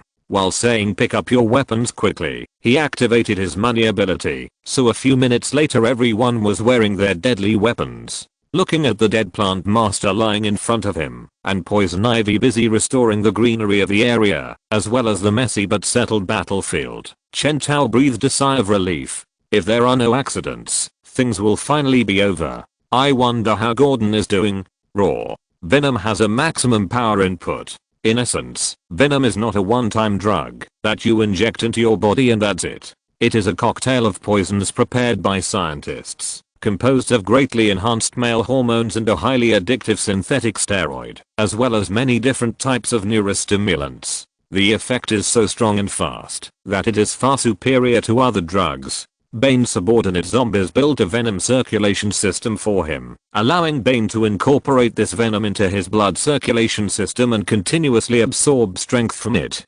Central nervous system stimulants strengthened his energy. The dangerous combination of multiple drugs produced an explosive and unstable reaction in his body, and this explosive reaction was suppressed by the X factor, thus achieving a perfect balance. But if the dose of venom exceeds the upper limit that the X factor can suppress, then those explosive reactions that were originally suppressed will show an appearance of being out of control and establishing a production mechanism. They will tear tendons and form stronger tissues, and excessive central nervous system stimulants will also cause the brain IQ to be affected. Tell me, where is Batman? The soldier looked at the 4-meter tall muscle monster in front of him, and his legs became hot, and urine dripped out of his crotch. Behind Bane were countless soldiers who were slapped to death on the ground like dead mosquitoes. The tanks were torn apart like paper, and there were corpses everywhere. The streets were piled with corpses and blood flowed like a river. Batman is dealing with the kidnapped scientist, Gordon told us. Bane regained some sanity. This was exactly what he had planned. He slowly put the soldier down. Before the soldier could be happy, Bane twisted his head off again. He used the soldier's head to knock his own head hard to make sure it was not filled with muscles. But just as Bane was about to pat his butt and leave, a missile loaded with Joker's poison gas landed in the center of the battlefield. With a hiss, Bane, who had barely regained his consciousness, had a sunny and cheerful smile on his face. Chapter 36, Laughing Bane. What? How many people did you say died? I don't know. I really don't know. Woo woo woo woo. The soldier standing in front of Gordon covered his face with his hands. He was at least 1.8 meters tall, a head taller than Gordon, who was over 50 years old, but at this moment he was crying like a 1.8 meter tall baby. There are dead bodies everywhere. Bane killed most of us. The National Guard is finished. Everything is finished. Where's Bane? Where did Bane go? The soldier covered his forehead fiercely. Woo woo woo woo. He went to find Batman. Gordon wanted to ask something else. Woo woo woo woo. Woo woo woo woo. Gordon urged him twice, but got no response. The soldier just kept crying, which made Gordon very anxious and angry. I think his post-war traumatic stress disorder should have set in. There's nothing we can get out of this. Calm down, Gordon. Find someone to give him a sedative first, and then Sheriff Bullock, who was standing next to Gordon, was halfway through his words when he saw the soldier raise his head. His face, which should have been sad, was now filled with a smile. Ha ha ha ha ha ha ha ha ha ha ha ha ha ha ha. Chen Tao looked at the huge body of Plant Master Jason Wood, who collapsed to the ground weakly and barely recovered some strength, but Poison Ivy's vines tied him tightly, making him look like a crab waiting to be put into the pot. He snorted twice in dissatisfaction, and Poison Ivy pursed her lips. Jason, I don't want to do this. I'm sorry, but, Pamela, fuck you. The Plant Master was concise. Yeah. Poison Ivy nodded directly, and then the next second, the vines extended upwards and sealed the mouth of the Plant Master. Chen Tao even saw Poison Ivy summon a vine and stabbed it directly from the mouth. Directly. You really can't underestimate women's revenge. Does this mean that, since you've been betrayed, you should be more thorough? Fortunately, the Plant Master is essentially a tree, not a human being. Otherwise, with such a seal, the human would be suffocated to death. Batman, mind saying Ivy, mind saying a few words? Harley Quinn squatted beside, looking at this and that, feeling like an outsider. She pursed her lips in anger, but no one noticed her little emotion. Poison Ivy said thoughtfully, you speak first. She originally wanted to ask Batman how to deal with the Plant Master, but the words Batman opened his mouth immediately attracted her attention, and even made her a little creepy. I suspect that the Black of Decay is still among us. Don't look back, she heard Batman whispered. I ask you to protect Professor Goldblum. The potion that can greatly enhance the green of all things can only appear in this world through his wisdom. If I were the Black of Decay, I would never let him live. We can't guard the professor for a lifetime. Rather than passively defending, I prefer to actively weaken the power of the Black of Decay, so that they don't have the strength to murder the professor. Just on the point of keeping the professor alive, Ivy, I think we can reach a consensus. He said, I know that for you, the representatives of the element. Borrowing a body to reborn is a forte, but this kind of rebirth is not without cost. We have dealt with one of the minions of the Black of Decay, and there is another one lurking in the team, or a few others. I don't plan to let him live. Chen Tao said, I have a plan. Rumble, rumble, rumble. A huge figure rushed through the forest, and the trees he passed by were broken by his brute force. The water and food that those mercenaries have eaten these days are all provided by me. Poison Ivy was a little uneasy. Although she was distracted, and Batman's I'm your teammate tone of speaking was not very familiar to people, she still signaled Batman to continue. I have made preparations, and then induce corruption. The huge figure stepped into the muddy swamp. Such soft and dangerous swamps are veritable death traps. Even a mammoth would be forced to sink into the ground if it stepped on them, but it could not stop the footsteps of the huge figure. His speed was so fast that it was like teleportation. Wherever he stepped, the entire swamp water was exploded by his huge kicking force, turning into propulsion, allowing him to charge forward like a nimble ape. We can be here anytime. Poison Ivy, are you listening to me? Chen Tao said, what are you thinking about? We are discussing something very important. But he soon met Poison Ivy's serious eyes. A big guy's coming. Get ready. It seems to be the enemy. Ha ha ha ha ha ha ha ha ha ha ha. The happy laughter like an innocent child came from a distance. Chen Tao turned his head and saw Bane, who was laughing continuously, coming out of the woods with a weapon in his hand as a stick. He should have pulled up a big tree by the roadside. His muscles were wriggling like a living thing, disgusting and terrifying.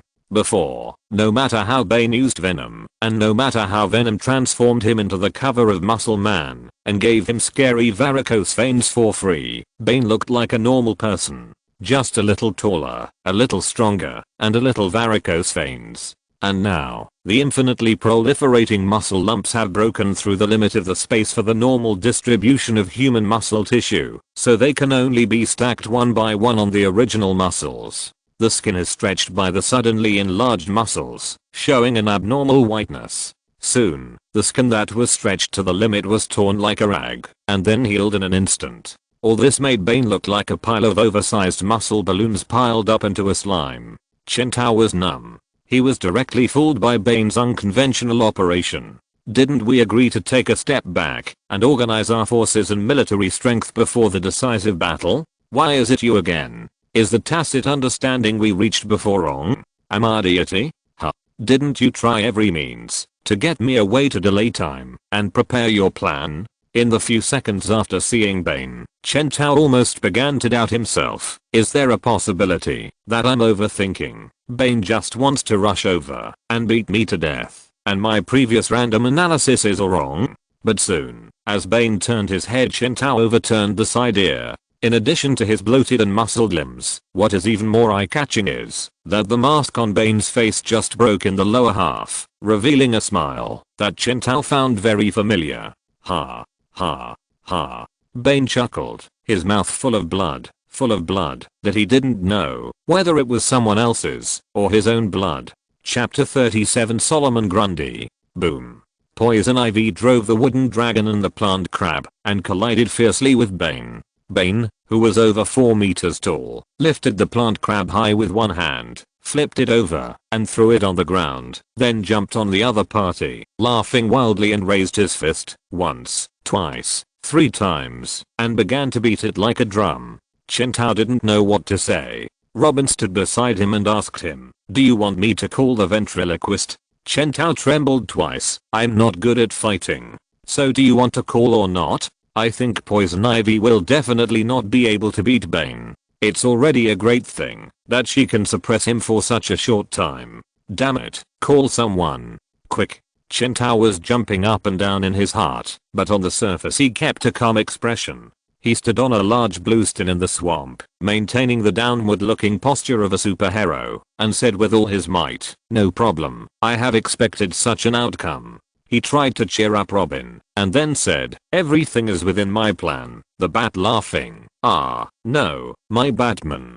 And below were the 5 people who were beaten up by Bane alone. So far, no one was injured.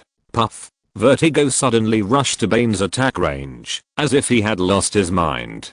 Death Shooter simply didn't understand why this idiot did this. Oh, maybe he relied on his ability to stun others, and the closer he was to activate it, the stronger the effect would be. He actually tried to use his head to stick close to Bane to activate his ability, hoping to achieve the final effect. Death Shooter could only call him an idiot. His strength, speed, experience and fighting skills were all crushed. He stole things in front of the store owner. What else could he be, if not a fool? Bane grabbed his body before he got close, and then grabbed his upper and left parts and lifted them high above his head. With a force, Vertigo's black blood was all poured on Bane's head. Every Saturday, the Gotham Gazette would set aside a small page to arrange a lifestyle column called Gothamies. In this column, a random selection of Gotham citizens completes the sentence Gothamies, with no more than 3 words. Bane loved this column when he first arrived in Gotham. Here are the words used to describe Gotham in the past few weeks: damned, cursed, insane asylum, murderous. Gotham is vicious. Gotham is a long shot. Gotham is hopeless. Bane agreed with that. He once thought that such a sinful city should be conquered by him. If such a sin was not in his hands, it would be a great regret in his life. But now he has said goodbye to these past thoughts. At this moment, he only felt his heart leaping with joy, and his whole body was floating in the air. All the troubles and dissatisfactions of these days left with the loud laughter. He felt that he had endless energy, and the whole person was happy and crazy. It was strange. He used to be so serious, so bitter and vengeful, but all this lost its meaning with the inhalation of laughing gas. What plan? What to capture the city? For him, these are not important now. He just wants to kill the Bat now. Whoever wants this shabby city can take it. He doesn't like it. He feels that he can do it.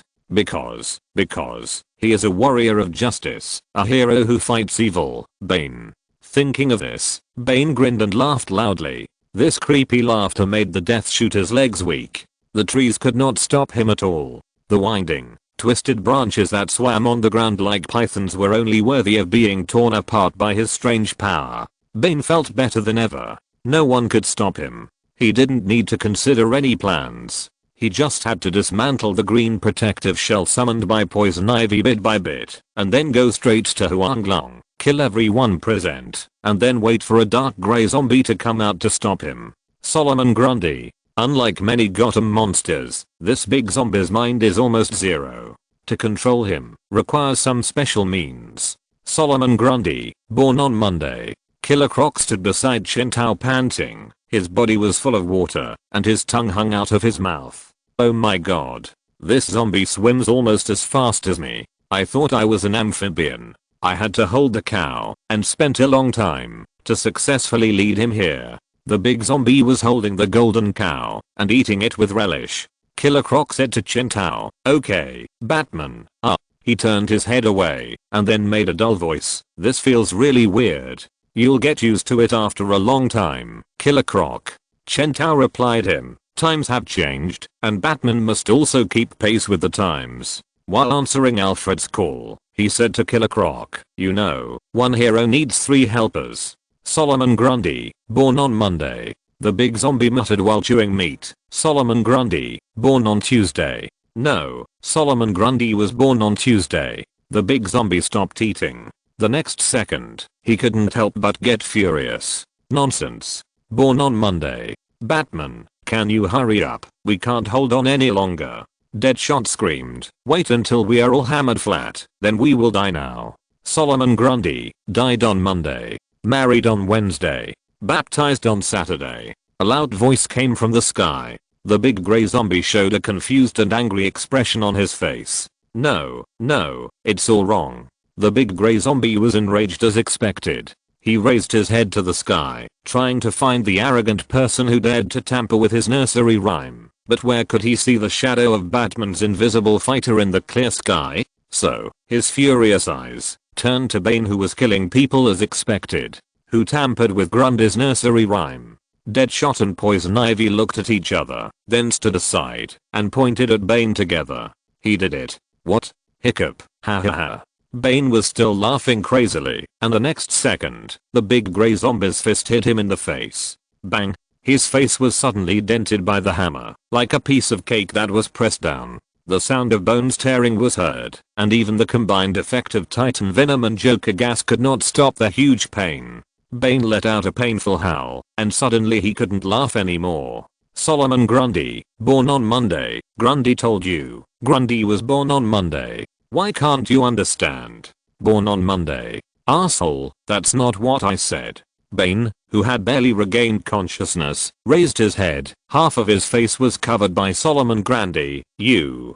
But at this moment, when no one could react, the pool of black mucus on the ground suddenly rushed towards Bane's face, and merged with the black blood that the Count of Dizziness had dripped on Bane's face before. Chen Tao's heart skipped a beat. The black of decay that he had been waiting for finally took action. He saw that Bane's eyeballs turned grey. Wow, thank you very much for the reward from the big brother number 1002 who loves China. Chapter 38 Tubers. Okay. Click. Bane's mask fell to the ground. The black and white hood, even though broken, was still firmly worn on Bane's head before. At this moment, it fell off. And Bane's self also fell into darkness with it. Warning. Warning. Anchored item has been detected. Bane's mask. Introduction. This is the mask that fell off Bane's cheek after he experienced the siege of 20,000 troops, the infection of the Joker's venom, and the erosion of the black of decay. Along with this mask, Bane's pure and proud self also fell into the mud and was tainted. You may be able to use it to summon the Batman of a parallel universe. Chen Tao almost forgot the existence of the Alfred Protocol. But, can an existence that is summoned because of a tainted thing have a pure and flawless identity? No. Damn it, this is the laughing gas that the clown called Joker controls. Ha ha ha ha, I'm laughing to death. How is it possible? I, Bane, will never be poisoned by such low-level toxins. Ahahaha. I'm the super warrior, Bane. Ayo ayo ayo ayo ayo. Warning. Warning. Batman number 52 is too far away from the anchored object. Please find a way to hold it immediately. Chen Tao's eyes were focused on the mask under Bane's feet. He let out a breath, then turned around and whispered a few words to Robin. The power of decay and black spread in the forest. The trees were wrinkled and rotten, and the tree next to Harley Quinn turned into a pile of rotten wood with a foul smell right in front of her. The squirrels and several other unknown small animals on the tree fled in panic. Their little heads could not understand why they suddenly suffered such a bad fate. Just when Harley Quinn wanted to reach out to save these small animals, the Death Shooter shot one of them without hesitation. "Hey, you are, take a good look." Harley turned her head and saw the squirrel, which was originally cute and adorable, screaming. The animal raised its head, and maggots crawled on its face full of holes. The insect limbs were pulled out of its body with mucus, and then stretched out. This made it look like a large spider. Then the little monster suddenly jumped up and pounced on Harley Quinn. Bang! Deadshot fired another shot, then took a few steps forward, took out a flame pistol from his back, and set it on fire. Seeing the squirrel screaming and rolling on the ground in the fire, he took 2 steps back and said, "I have never seen such a weird thing in my life." Poison Ivy said nothing. She raised her hand, and vines stretched out from the ground and climbed up Harley Quinn's body, forming a vine armor on her body. "Harley, be careful." Poison Ivy gritted her teeth. "Don't be touched by this kind of thing. The vines on your body have the power of the green of all things, and they can temporarily protect you." Deadshot said beside him, "Why don't you make one for me too?" Poison Ivy ignored him. "Woo woo woo, Zio hung, thank you." Harley Quinn gave Poison Ivy a hug. "You're the best. So why can't you make one for me too? I'm also afraid of death." "Get lost," the 2 women said to him together. The vibrant green quickly withered under the power of the black of decay. The big zombie Solomon Grundy looked at the black that spread to his feet, and his grey and ugly face wrinkled, revealing a disgusting look. "Grundy hates this." Chen Tao whispered to Poison Ivy, "How much more power of the green of all things can you condense?" Poison Ivy glanced at the plant master. The plant master who fell to the ground just now was at most, because his body was corroded by the herbicide solution and rotten, so he temporarily lost the ability to resist, and needed her, another agent of the green of all things, to tie him up with vines. But now, his face looked like a dying tree, like an old man over 100 years old who was about to die. The originally sturdy body and the thick green leaves on his cheeks turned into a withered grey-black color. This was exactly what Batman did. Chen Tao was a little embarrassed, but he immediately put such emotions behind him. Poison Ivy loosened the vines that blocked the mouth of Plant Master Jason Wood. "Jason, we need your help." Chen Tao asked, "Where is the tuber on the swamp monster?" "I feel the power." Zombie Bane grinned. Even under the erosion of the black of decay, the clown gas was still working. "Ha, ha, ha, ho ho. What's going on?" Another voice sounded in the body of Zombie Bane. "We are the 3 hunters. How can a toxin made by a mere mortal?" "Enough, don't embarrass yourself. The decayed natural force has not completely controlled this body. He is still partially alive and protected by the red of all living things. There is no time to talk about this. Get ready to deal with the enemy." Bang! The grey-white zombie's fist hit the Zombie Bane's face hard, knocking his head high, but the Zombie Bane didn't look painful at all. He laughed happily and gave Solomon Grundy a hug. "Stupid, get ready to face the power of the Kingdom of Decay." Solomon Grundy is a giant zombie that is neither alive nor dead. The power of the Kingdom of Decay is useless to him. Chen Tao whispered to Poison Ivy, "But we can't expect this mindless guy to help us defeat the enemy." I know, I'm already looking for it. Don't rush." At this time, Plant Master was lying flat on the ground. Poison Ivy used the power of the green of all things to cut open his plant body. Killer Croc helped and kept searching in Plant Master's stomach. Of course, nothing was found. Poison Ivy was a little anxious. She stood up and walked to Plant Master and grabbed his face.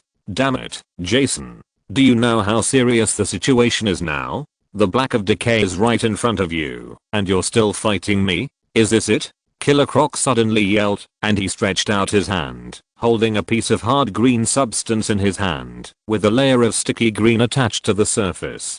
Poison Ivy turned around. "That's the residue left after Jason's food was completely absorbed by him." She turned back to Plant Master. "Think about it. No matter how we fight, we are all part of the green of all things. You are morally kidnapping." Plant Master snorted in anger. "Traitor." "Ugh. Killer Croc stood there like a fool for a while and then almost vomited. He suppressed his nausea and did not throw Plant Master's thing aside, but stuffed it back into Plant Master's body. I can't stand this. Jason. We are friends. Enough. Look. Chen Tao interrupted Poison Ivy. With a sudden force, he turned the Plant Master's head towards the battlefield, where Solomon Grundy and Zombie Bane were fighting each other. Death Shooter and Cheshire Cat were firing at Zombie Bane. Once the Black of Decay wins, we'll all die. And before I die, I'll definitely throw you to that monster. The Plant Master was silent for a while, then vomited out 2 tubers. Chapter 39 Bane Bat Dragon. Solomon Grundy was born on Monday. The big zombie whispered, baptized on Tuesday. Then his voice gradually became louder, married on Wednesday. 1 punch. Zombie Bane took 3 steps back under the unmatched strange power. Every time his feet touched the ground, the soft and slippery swamp exploded, as if a bomb capable of killing people was buried in the soil. What's going on? The power of this big guy. Solomon Grundy stretched out his arms, relying on the grey-white muscles on his arms, that were longer than his knees, to hold down the punching and kicking Zombie Bane, trying to push him back, but the opponent was only pushed and staggered, and then he stuck his feet deep into the soil to stand. Grundy pushed twice, but he couldn't push the opponent at all. So he said, Grundy feels angry. The grey-white big zombie roared to the sky and hugged Zombie Bane's waist. Solomon Grundy is angry. Boom. The 2 giant beasts roared, rolled, and rolled in the mud. The rotten trees fell one by one. A large number of animals parasitized by the Black of Decay gathered in the direction of their battle and rushed to Solomon Grundy fearlessly, but they could not cause any harm to the big zombie with copper skin and iron bones. Zombie Bane waved his hand to disperse the animals and let them turn to Death Shooter and Cheshire Cat. Grundy is angry. Angry. Angry. Then he felt that he was hugged. The big zombie with a confused mind looked at the grey eyes of Zombie Bane. Did you enjoy fighting? It's up to me next. The next second, Solomon Grundy felt dizzy and the whole world turned upside down. Bang. He was planted headfirst into the ground, and then Zombie Bane grabbed his feet and pulled them out of the soil, like plowing the land. The sky full of soil flew high into the sky. The huge muscular monster sat on Solomon Grundy's body, punching him repeatedly in the face, like hammering a piece of iron made of fine iron. His fists were like hammers, deforming the iron piece bit by bit. Muscles torn and bones broken. Chen Tao almost saw the broken bone spurs on the Zombie Bane's arm, which had already poked out the muscles and exposed them, but there was no pain on the Zombie Bane's face, and no blood flowed from the wound. Soon, Grundy stopped moving. Zombie Bane stood up from the grey-white zombie's scarred body, and looked at Chen Tao and the others. Click. Poison Ivy ate the tuber of the swamp monster. Everyone's attention was attracted by Poison Ivy driving the huge plant monster and the wooden dragon. No one noticed that Chen Tao quietly retreated and hid behind a big tree. Robin was waiting for him there, with a frightened expression on his face, holding the grappling hook in his right hand and holding Bane's fallen headgear in his left hand. I got the stuff, Batman, but Chen Tao didn't continue talking to Robin. He held the tattered pieces of cloth tightly. Warning, it has been detected that you hold the anchoring prop, Bane's mask, crisis energy units converted. 103 crisis energy units you currently hold. 143 warning, downloading Batman targetable files, Bane Bat, danger level, D+. Chen Tao didn't know that this kind of danger level actually has a secondary classification of plus and minus. In a dark multiverse, Batman, who was defeated by Bane, decided to transform himself into his enemy, put on his enemy's coat, and use his enemy's power. He succeeded. In the end, Batman won. However, when you stare into the abyss is also staring at you. If you fight with a dragon for too long, you will become a dragon yourself. But Bruce, who defeated Bane, had already gotten used to Bane's thinking. He imitated his nemesis as much as possible, but ended up losing Batman's ego and bottom line, and eventually became something that looked like nothing neither Bane nor Batman. Do you want to consume 59 units of crisis energy to synchronize immediately? Chen Tao let out a long breath. Synchronize. Synchronized. Bane Bat crisis energy units you currently have. 84 Batman, I don't know what you want this thing for. Poison Ivy can't possibly deal with Bane. Before Tim finished speaking, he saw Batman lowering his head silently. Batman. It started with the mask. Strands of white clothing fibers began to flow out from the nose of Batman's mask, with a silvery white glow, like a ray of bright moon dust falling into the mortal world.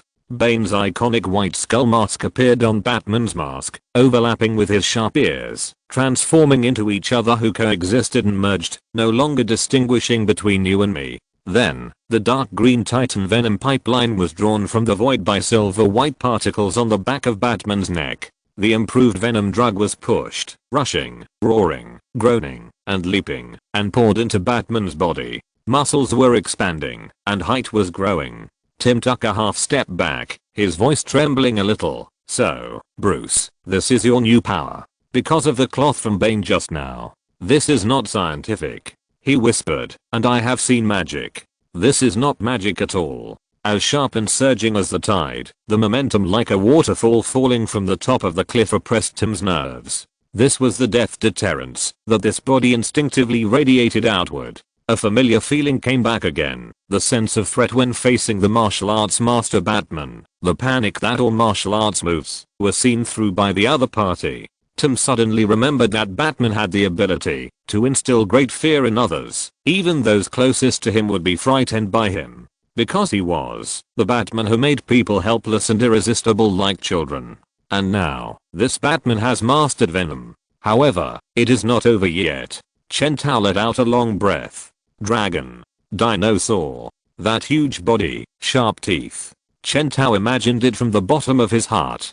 Car. SUV. Bigfoot type SUV. With huge tires, liquid nitrogen sprayers, and sharp steel spikes on the tires. All of this appeared in his mind in every detail, just like the bright moon reflected in the well water. First, his legs, his feet curled, twisted, and turned into rubber in an unconventional way. The green scaly skin of the dinosaur began to emerge on his left arm, and then spread to his palm, and the sharp claws pierced the tip of the glove that only Bane would wear.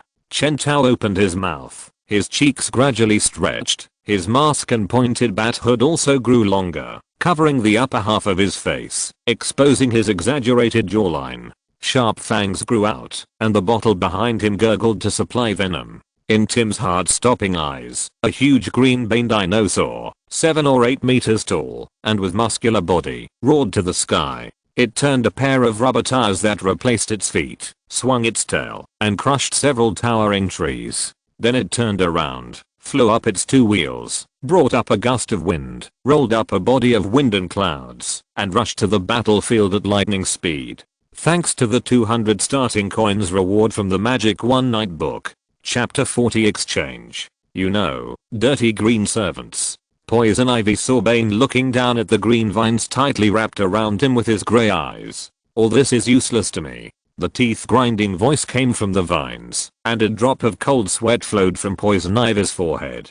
She stretched out her hands, and dozens of tree roots and other plants grew out from the ground, one by one reinforcing the zombie Bane's body that was already tied up like a dumpling.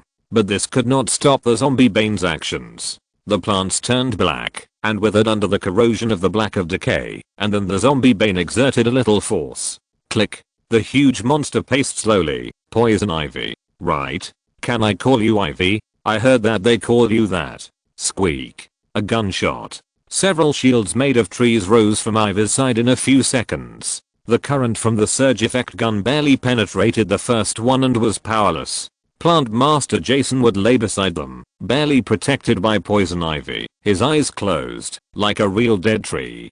Poison Ivy and Killer Croc stood back to back, staring at Deadshot standing next to the zombie Bane. His face, which was barely handsome in the past, was now completely replaced by rotten maggots. Interlaced canine teeth grew from his jaws, and strands of dark red rotten flesh hung from his jaws. Compared with these horrible scenes, his grey-white eyeballs were actually the only visible thing on his face. The Cheshire Cat was still wearing her mask at this point. Maybe it was a sign that she still had a little self-awareness. Poison Ivy was not sure, but such a weak self could not shake the black of decay, so it was useless. The sharp fangs that grew unevenly pierced her jaw, broke her swan-like white neck, and left a piece of black blood on her small collarbone. The ventriloquist had lost his glasses, and he was holding a Thompson submachine gun. His favorite Batman doll had been thrown to the ground. Insect limbs were sticking out of his mouth. They were all parasitized by the Black of Decay, just like the guy called Bane. Poison Ivy had heard of him, the man behind releasing herself and other inmates from Arkham Asylum, and now they were all slaves of the Black of Decay. Without the protection of the Red of all things and the Green of all things, they were vulnerable to the more powerful Black of Decay in this area. Then, at the end, was the person she least wanted to meet, Harley Quinn. No. Poison Ivy dropped her hands.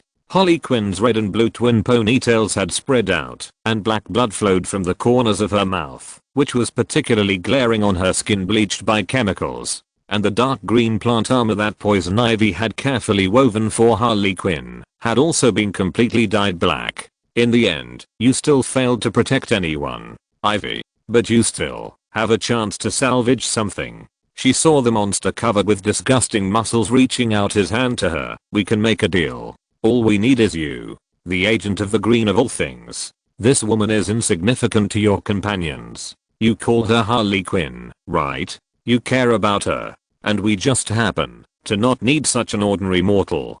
Two voices sounded from the zombie Bane at the same time. The two hunters from the Black of Decay said together, let's make a deal. One for many. You know very well that, whether it is the parasitism of the Black of Decay or the infiltration of the Green of all things, it is by no means an irreversible transformation. We only want you. This woman named Harley Quinn will open her eyes in a few hours and return to her home intact. And you need to come to our side. Join the Black of Decay. Believe me, don't be afraid. The purification process is wonderful. Killer Croc whispered to Poison Ivy. Damn it, Ivy, you don't really want to do something stupid like that, do you? The big green lizard lowered his head, opened his mouth, and tried to think of something to say to convince Ivy. He had never resented his weak eloquence as much as he did today. He hadn't used his brain for a long time, so that when he needed to use it, his mind was blank, and he couldn't say a word. So he finally said sullenly, you shouldn't join the Black of Decay. This is not the right way. Killer Croc wanted to break his teeth after he finished speaking. Poison Ivy smiled at him reluctantly. I know what you want to say. Even if I sacrifice myself, they won't let Harley go.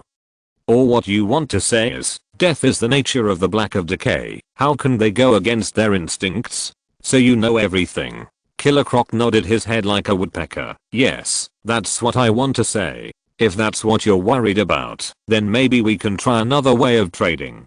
Zombie Bane pointed at Jason Wood, the plant master who was lying on the ground without any resistance. You don't want to come to us. We understand. You still don't understand the Black of Decay. Then how about someone else? The guy lying on the ground, his name is Plant Master, right? You've already betrayed him once before, so why not a second time? What's that saying? Either don't do it, or do it to the end. Anyway, you're already enemies, aren't you? Using the life of your enemy to exchange for the life of your friends and companions. There's no better deal than this. Even though Killer Croc thought he had never been very smart, he felt that the current situation seemed to be very bad. Ivy looked like she was about to be persuaded.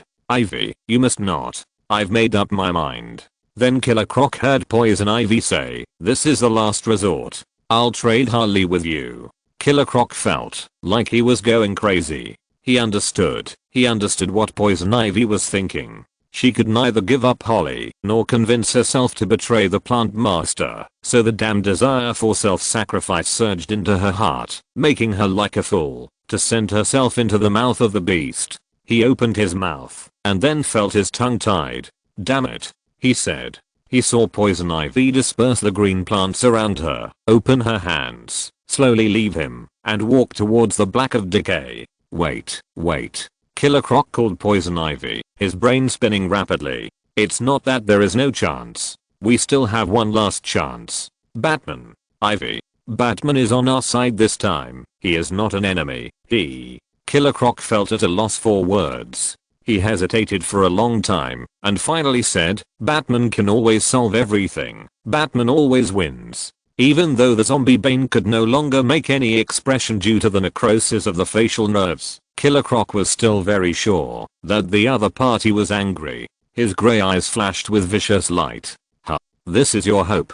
Pinning it on others? I'm so disappointed. Even if Batman comes, what can he do? He is just a coward who ran away. He said, Batman can't change anything. But the next second, he was bitten on the back by a huge dragon's mouth. Batman. Chapter 41 Fear of Bats. What? When? Zombie Bane rolled his grey eyes. When exactly did you? Chen Tao ignored him. He used all his strength to dig his teeth deep into the other's body, trying to bite longer. His fangs became slender and sharp, and Zombie Bane felt them piercing like syringes, piercing deeply, and then injecting some unknown liquid. Is it a toxin? Ridiculous. What kind of toxin can work on the Black of Decay? Even the most violent poison can't kill a corpse. In essence, the word death will not appear in the dictionary of the Black of Decay. Lonely, indifferent. Chen Tao's heart was cold. The unique indecision and hesitation of a time traveler living in peacetime faded from him. The brutal cruelty that belonged to Bane combined with the calmness of Batman, combined with the huge body of the dinosaur, under the enhancement of the venom, burst out a chemical reaction that ordinary people could hardly imagine. Stupid guy, you dare to get so close to me. Let the Black of Decay corrode him. After all. Zombie Bane rolled his eyes. This guy called Batman, even if he has some special abilities, is just a mortal after all. And mortals can never resist the Black of Decay. Wait, why doesn't it work? Zombie Bane paused. He couldn't parasitize Killer Croc because the other party was the agent of the red of all things. He couldn't control Poison Ivy because Poison Ivy and Plant Master belonged to the green of all things. Solomon Grundy was a zombie who was neither alive nor dead, but the man in front of him, even if he had superpowers, he could never resist him. Wait. Zombie Bane's eyes moved down and saw that Chen Tao's dark green dinosaur muscles were turning into pure metal with a silver luster bit by bit, starting from the tip of his teeth. The power of the Black of Decay only encountered a dead object without life, and was as confused as a toad trapped in a glass tank. The insect limbs that stretched out from behind the zombie Bane made a clanging sound on Chen Tao's face. Chen Tao slowly opened his mouth and slowly backed away. Huh. The zombie Bane seemed a little helpless. Poison Ivy didn't know that dead monsters like them could have such an emotion as helplessness. Well, dear Ivy. Poison Ivy wanted to say we are not that familiar, but she decided not to provoke him now, because Batman stood there quietly and did not attack. She had already vaguely guessed what Batman had done. You're not going to join us, the Black of Decay. I think highly of you, Ivy. Why do you think I didn't kill you, but let you play with me for so long? But the playtime should stop. Zombie Bane looked up and down at the bat dinosaur standing there. Are you relying on him? You have to let me defeat him before you give up your luck? Just like the zombie lying there? Oh, little girl. He said, you're really a worry. But he felt that the way Poison Ivy looked at him was a little strange, as if she was looking at a dead person, although he was one. He heard the other party say with pity, you've never lived in Gotham, have you? Does this have anything to do with what we are discussing? Yes, of course. Green plants gathered behind Poison Ivy and woven into a rattan chair. She sat down slowly, like an audience waiting for the movie to start. Let me teach you some rules of living in Gotham, some common sense. As a supervillain living in Gotham, how can you not know this knowledge? Poison Ivy stretched out a green finger and said, first. Puff. Zombie Bane's body suddenly paused, and a strong green spread from his back. Half of his body was uncontrollably activated into green plants, which was in sharp contrast to the other half of his body that was rotting and smelling. How could it be possible? It was you. When you bit just now, Poison Ivy's cold voice followed. First, Batman will not fail, and cannot fail, because once he fails, countless people will die because of him. Therefore, Batman never fails. He will win. He won in the past, he will win now, he will win in the future, and he will always win like this. With a plop, Zombie Bane fell to his knees. He violently tore at the half of his body that grew plants. Countless rotten and fresh meat were pierced by the growing plants. Every time a piece of plant was pulled off, a stream of black blood would be brought up. No matter what kind of opponent he faces, no matter what kind of seemingly invincible enemy he faces, Batman will win. Even if it's a miserable victory, even if it costs anything. And if Batman wins, it means the criminals will lose, so the criminals in Gotham will be afraid of Batman, because they can never defeat Batman.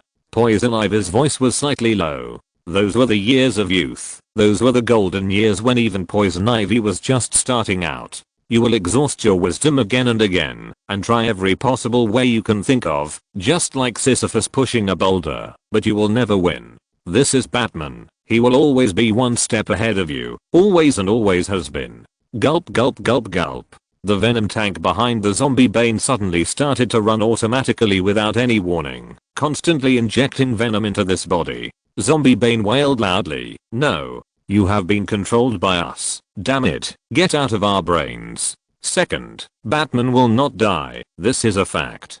Batman will not die if you shoot him with a gun. You saw him disappear in the explosion with your own eyes. He will not die. Batman can't be killed by a knife, and can't be killed by a tank. He can't be killed by poison, no matter how deadly the attack is, no matter how many people claim that they killed Batman, and what convincing evidence they present. As long as the crime is still going on, Batman will appear, stand in front of them, and end their criminal career with his fists. Even if he is covered with scars, even if he is shot several times, he will appear in front of the criminals. "No. What have you done to me?" Zombie Bane rolled on the ground screaming, his two voices resonating at the same frequency, making a shrill scream, "Let me go." Poison Ivy's voice was still ringing. Third, Batman has the most firm belief. No matter what you say, or what you try to bribe him with, it will be useless. No one can shake his belief and make him give up his career and his identity. He is taciturn and will not listen to anyone's nonsense. He just needs to know whether you want to surrender. Poison Ivy said sincerely, "This is Batman. It is difficult or even impossible to communicate. His appearance is completely unpredictable. Sometimes he is like a shadow, and sometimes he is infinitely close to humans. It is difficult or even impossible to kill him." Her tone is a little compassionate. Batman is such a monster. He cannot be defeated, cannot be persuaded, and cannot be traded. He can only win, and never lose. If you're listening to this novel on a channel other than Fanfic World, it means they downloaded and uploaded it without effort. We cordially invite you to visit our channel, Mundo Fanfic Novelos. There you'll find the original version of this story and you can explore many other novels of various genres. We're waiting for you to immerse yourself in a world of incredible novels. Chapter 42. You and I are all mortals. Chen Tao stood in the distance, his soul roaming in the darkness, endless knowledge exploding in his mind. He could even clearly recall the warm feeling of blood splattered on his face from the broken spine when Bane committed his first murder. "I'm Chen Tao," he said to himself. The huge dinosaur shrank to the size of a normal person 2 meters tall in the instant before the zombie Bane could react, and the uppercut like a comet knocked the opponent to the ground. The monsters living in Bane watched helplessly as the bat shadow leaped into the sky, and then the several-ton dinosaur fell down. Boom. Poison Ivy sat on a chair made of ivy, and turned to look at Robin, who suddenly appeared beside her. "The virus Jason and I created together? He used all the raw materials to make that failed medicine. All this is thanks to Professor Goldblum." Robin stood quietly beside Poison Ivy. "Killer Croc has taken him to a safe place." He turned his head slightly and whispered to Poison Ivy, "Ivy, don't you want to do something with the power of the green of all things?" Then he saw Poison Ivy lowering her head. Half of her face turned into a rotten grey color. This scared the young Robin to jump up. "Hush, don't make a sound." He heard the corpse-like Poison Ivy whispering, "The power of the green of all things has weakened to the extreme here, Redbird. I'm afraid I can't do anything now, and what you should do is to try to maintain the illusion that I can still fight, instead of making a fuss here. This is impossible." Robin whispered to Poison Ivy anxiously, "The power of the green of all things has been eroding Bane's body through that potion. You should have a great increase in strength, and the black of decay should have been dispelled. Wait, unless..." Tim Drake's pupils suddenly contracted, and he looked at the place where the plant master was lying. "Where is the plant master, Jason Wood?" "It's useless, mortal." After a brief panic, the servants of the Black of Decay regained their composure. Even if your power is stronger than ours, you are still a mortal. Bang. Batman's Iron Fist drove an unparalleled strange force, hitting the zombie Bane's head like a bouncy ball on his neck. You can't kill me who is already dead. Bang. Batman, who transformed into a giant dinosaur again, pressed the opponent's collar and thrust the zombie Bane into the soil, using a mouthful of mud to make him swallow the next words back into his stomach. The creature of decay and blackness uttered a vicious curse. You can't escape death, mortal. You can't resist us. I don't need to resist you. I just need to disperse you. Chen Tao said. He pressed the zombie Bane to the ground. Bane didn't appear in my plan, but it just happened. You are in my plan. He pulled out the tube behind him and connected it to the tube behind the zombie Bane. Huh, what is this? The venom called Titan? The numb and hideous face of the zombie Bane couldn't make any mockery. Half of his face was cracked under the violent punch just now, revealing a rotten tongue and half a tooth. The so-called Titan venom can't wake up this body at all. The mortals controlled by us can't. Shut up. Chen Tao whispered. I'm Bane the Bat now. Although he is a bat, he is also Bane. Chen Tao thought, and then whispered, part of Bane overlaps with me. I understand him. And you don't understand who Bane is at all. TSK. Like the sound of sulfuric acid dripping on the skin, zombie Bane let out a wail that was a mixture of two voices. What's going on? The water of the Lazarus Pool, also known as the Fountain of Youth. I got this treasure from the lair of the Assassin's League. He heard the freak called Batman say indifferently, this tube can connect Bane and me. It can not only transmit venom, but also anything I prepared in advance. I have long known that everything with vitality is your nemesis. I will always be prepared for everything. Listen, scum, under normal circumstances, I might tell some jokes or something, but I'm tired of being called a mortal. I plan to let you see the way Gotham people do things. Scum heard the man's cold judgment. You have never been to Gotham, huh? You don't understand what kind of opponents the people of Gotham are. You regard us as mortals, but you may have forgotten. The Black of Decay is indeed a mysterious basic force, but you are also just its low-level agent. In front of Arcane, you are not worth mentioning. Arcane, why do you know the master's name? None of this is important. It was not Batman who was speaking. The zombie Bane's eyes rolled and looked at the other side of his cheek.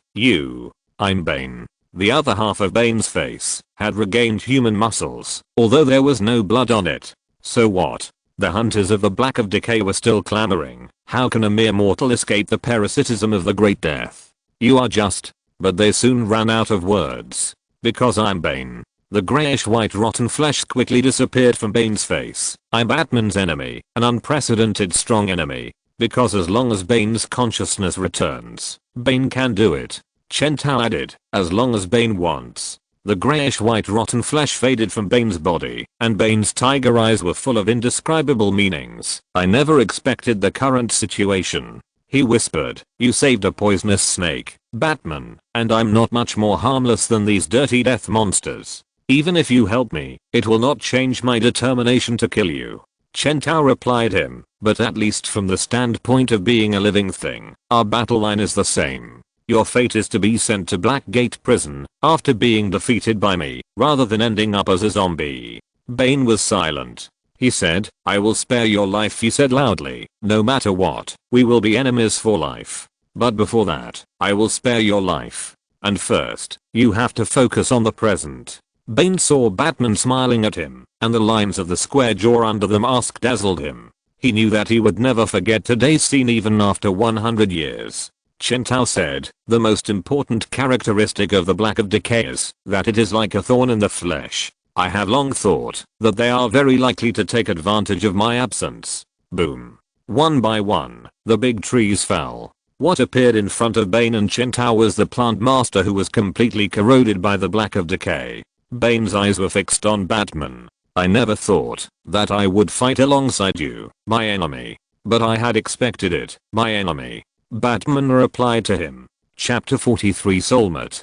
Bane had never had such a strange feeling before. The other party only needed a glance to understand what he meant, and only needed to make a move, and the other party could immediately respond accordingly. This cooperation, like that of soulmates, was so strange that it almost drove him crazy. They didn't look like a pair of enemies who were facing each other for life and death a few days ago, but rather like a pair of twin brothers who had practiced countless times and cooperated tacitly. Damn it, how could you? The monster of the Black Decay was not their enemy at all. A large number of wood chips were lifted up, as easily as peeling the flesh of a dragon fruit. He was already very weak, and it was impossible for him to resist the joint efforts of Bane and Batman. The power of the Black Decay still remained in Bane, and it could neither corrode Bane nor Batman, who could turn into metal at any time. Even dead things would lose the ability to resist after being dismembered. The body of the Plant Master was already very broken. Even if the 3 hunters of the Black Decay tried their best to drive it, if the body was physically shattered, the 3 hunters barely commanded those controlled by them to rush up and make a final resistance, but they could only send crisis energy to Chen Tao continuously. Boom. The creation of the Black Decay fell down. The Plant Master, who was completely controlled by the decay, collapsed on the ground and trembled constantly. All kinds of rotten things emerged from the broken parts of his body that were beaten by his fists. Bane panted and held the tree beside him. He had destroyed the army and been manipulated by people continuously. His body and strength had reached the limit. Chen Tao spat at the Black Decay that was lying on the ground and twitching constantly, then took out a large bottle of Lazarus spring water and poured it on him. With the sound of barbecue, the monster of the Black Decay completely lay on the ground and could not move. Poison Ivy regained her strength, and the green plants gradually wrapped the Plant Master. Jason can't die. He is an important part of the green. Of all things, I don't want to kill him. Looking at Poison Ivy's slightly vigilant eyes, Chen Tao replied to Poison Ivy, "Control it well." Poison Ivy breathed a sigh of relief. "Well, after all, Jason is not a human. I'm really worried that you will." Batman didn't know how many of those talking plants she created had been killed in the past. Chen Tao ignored her. Then it was.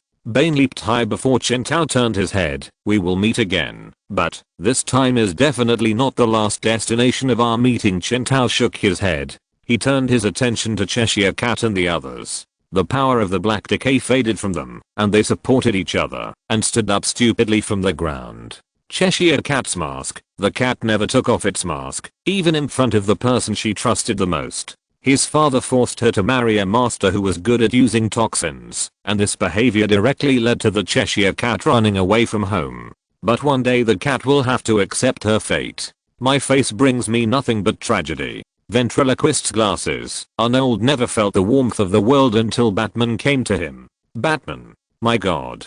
Their insignificant scratching attacks brought Chen Tao nearly 14 points of crisis energy and 3 more useless rubbish. Batman. But what Harley Quinn brought to Chen Tao made him pay attention. Harley Quinn's broken baseball bat introduction. The baseball bat in Harley Quinn's hand was made from the broken wooden handle of the big wooden hammer given to him by the Joker, and was made by Poison Ivy herself. Although Ivy often opposed Holly to keep the Joker's things with her, and always turned this baseball bat into a wooden snake to scare Holly, this bat is still Harley Quinn's favorite weapon. Before Harley Quinn was corroded by the power of the Black of Decay, this baseball bat was the last to break. But the love beyond common people cannot change the fate of destruction. Even the most twisted and loyal feelings in the world cannot get the cruel pale man any response. You may be able to use it to summon a Batman from a parallel universe. Error. Error. Question mark, question mark, question mark. Chen Tao was surprised. It was the first time he saw the Alfred protocol change in this strange way. But, the existence that was summoned, because of the twisted love for the pale man, could it be Batman? No, my little pudding. He loves me. I believe he loves me. Why? Why do you always think about Batman? I'm the one who loves you the most. Converted crisis energy units. 40 crisis energy units you currently hold. 124 warning. Downloading targetable. Laughter. Error. Error. Already targeted. Joker danger level D. The Iceberg restaurant in Gotham City is the base camp of the supervillain Penguin. This used to be the largest casino and alcohol smuggling center in Gotham, but now only smuggling business remains. Under the continuous attacks of Batman, Penguin Oswald Cobblepot finally gave up the casino business in his old lair. It is already past 9 o'clock in the evening, and the evil and cruel penguin is eating his midnight snack, a piece of pink strawberry cake. The iceberg restaurant is about to close, and the underworld tycoon who has worked hard to break the law and commit crimes for a day also needs a piece of strawberry cake to reward himself. However, it is no wonder that he is short and fat, like an extra large wrinkled fat penguin, always eating this kind of sweet food late at night. Penguin is a little absent-minded today. Recently, the group of lunatics who escaped from Arkham Asylum have almost destroyed the Order of Gotham. Everyone slipped out. The Joker, Scarecrow, Sass, Riddler, Two-Face. It's just a riot of demons. They've turned Gotham into a mess. There are crazy people fighting, and terrorist attacks on the streets every day. Businesses either run into by the police or run into accidents. It's simply impossible to do business. Oh, it's all crazy. Thinking of this, Penguin sighed and poured himself a glass of milk. He didn't drink coffee, as he was middle-aged, and couldn't sleep if he took too much caffeine. These days, there are crazy people one after another, and the new Bane who came to Gotham is also a madman. It's getting harder and harder for a decent criminal like him to get by. Close down early these 2 days, and wait for Batman to sort out the chaos. Penguin smacked his lips, his brain a little empty under the nourishment of sugar. Casinos and arms business are always hit, and the old business is not doing well. He has to think of some new ways to increase revenue and reduce expenditure. Maybe he can invest in some ice cream trucks or burrito shops endorsed by Penguin. Then he asked his armed subordinates to guard the door. No one would dare to rob him, right? Or he could invest in stocks. I heard that there is something called Bitcoin that is not bad recently. But just as the Penguin was enjoying the quiet moment of eating cake and thinking about the future direction of his business, a subordinate stumbled into his office with a look of horror on his face and tripped on the bright and beautiful carpet. Oh no, boss. It's the clown. The clown is coming. With a puff, the Penguin holding the cup took a deep breath, and milk sprayed out directly from his hooked nose. Chapter 44, Penguin's Horror Night. The Penguin returned to his office. His expensive hairstyle and gold-rimmed glasses were not damaged at all, but there were some traces of dust all over his body, and there were a few drops of blood on his face, but he quickly wiped them off without leaving any trace. He slowly sat back in his office chair. His female secretary pushed open the door and hurried into the room. Her high heels immediately stopped making noise when they touched the floor.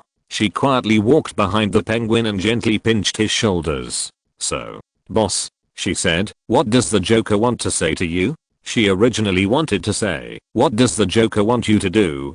But her survival instinct quickly made her stop talking. "It's the same old same, Maeve." The Penguin rubbed his brows. "It's another game waiting for Batman to participate. You know, the old 3 things, hostages, bombs, which one to save? The amusement park in the suburbs, or that ace chemical plant? Who knows? The Joker always buys some places in corners. I have to say that these are nothing new. I bet there may be piranhas there, but the hostages this time may be a bit heavyweight." The Penguin man exhaled, picked up the half-drunk milk and stopped drinking. "Carlo, you know, a few hours ago, I just received information that he was leading 20,000 National Guards in high spirits. And then, he just urinated and defecated in front of me," he said sarcastically, "like a dog. But even if Carlo is a dog, he is the mayor." Maeve said, "Batman will be busy again." The Penguin man did not speak, which was regarded as tacit agreement. He cursed, "Damn clown. Every time he goes to someone's house, he always finds a reason to kill people." But the anger soon disappeared from Penguin's face. The lives of those killed brothers were also worthless to him. He said, "Go and deal with the bodies of the useless people killed by the clown in the restaurant. Wipe the blood clean.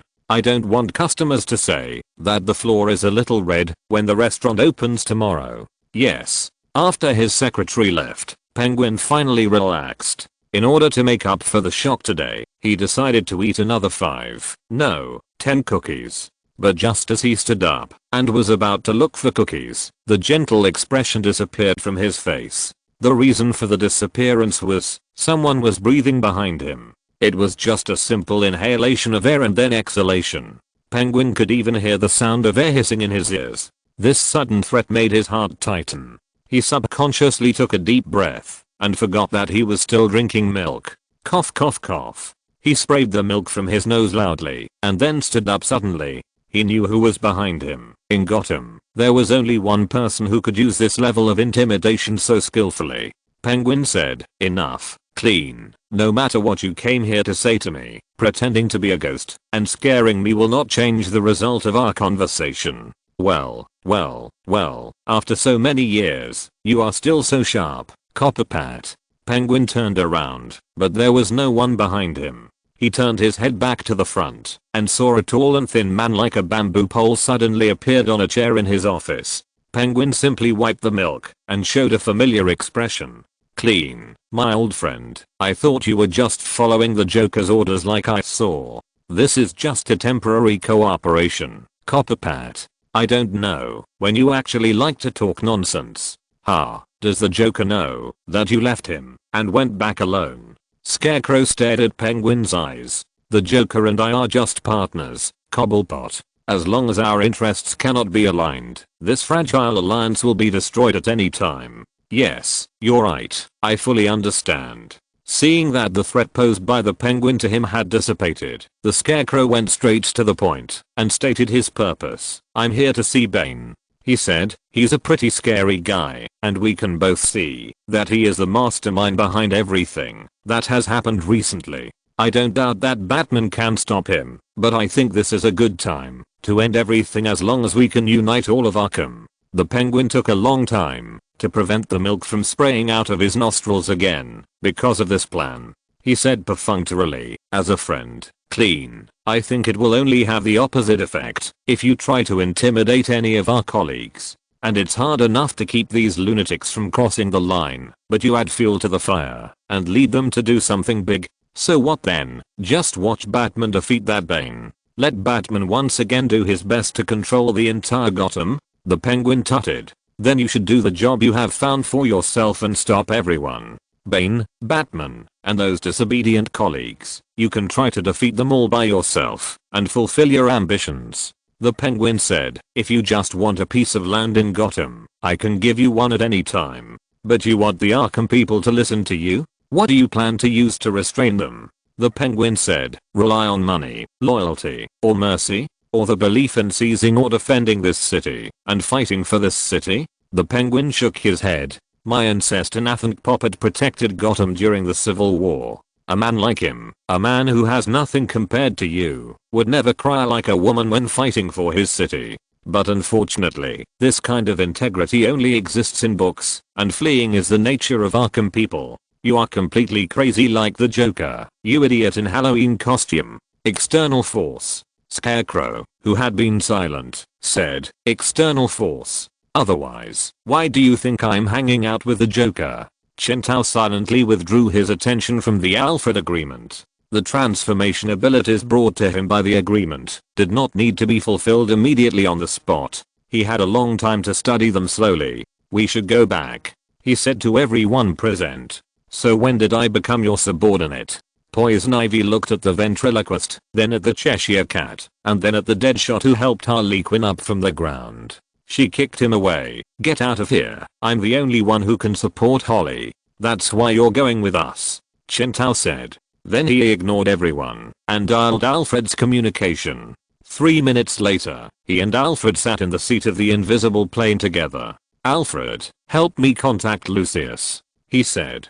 Bane's laughing gas and his twisted smile made Chen Tao feel the presence of a person. Something he had expected before must be put on the manufacturing schedule, and there is also a plan to continue to recover the available combat power. He will have a lot of things to do next, and many plans to promote. Chapter 45 Transaction. After sending the Scarecrow away, the Penguin let out a long breath and collapsed in his seat again. The clown and the Scarecrow who came in turn tonight made him feel nervous. Back in the office, he picked up his milk again.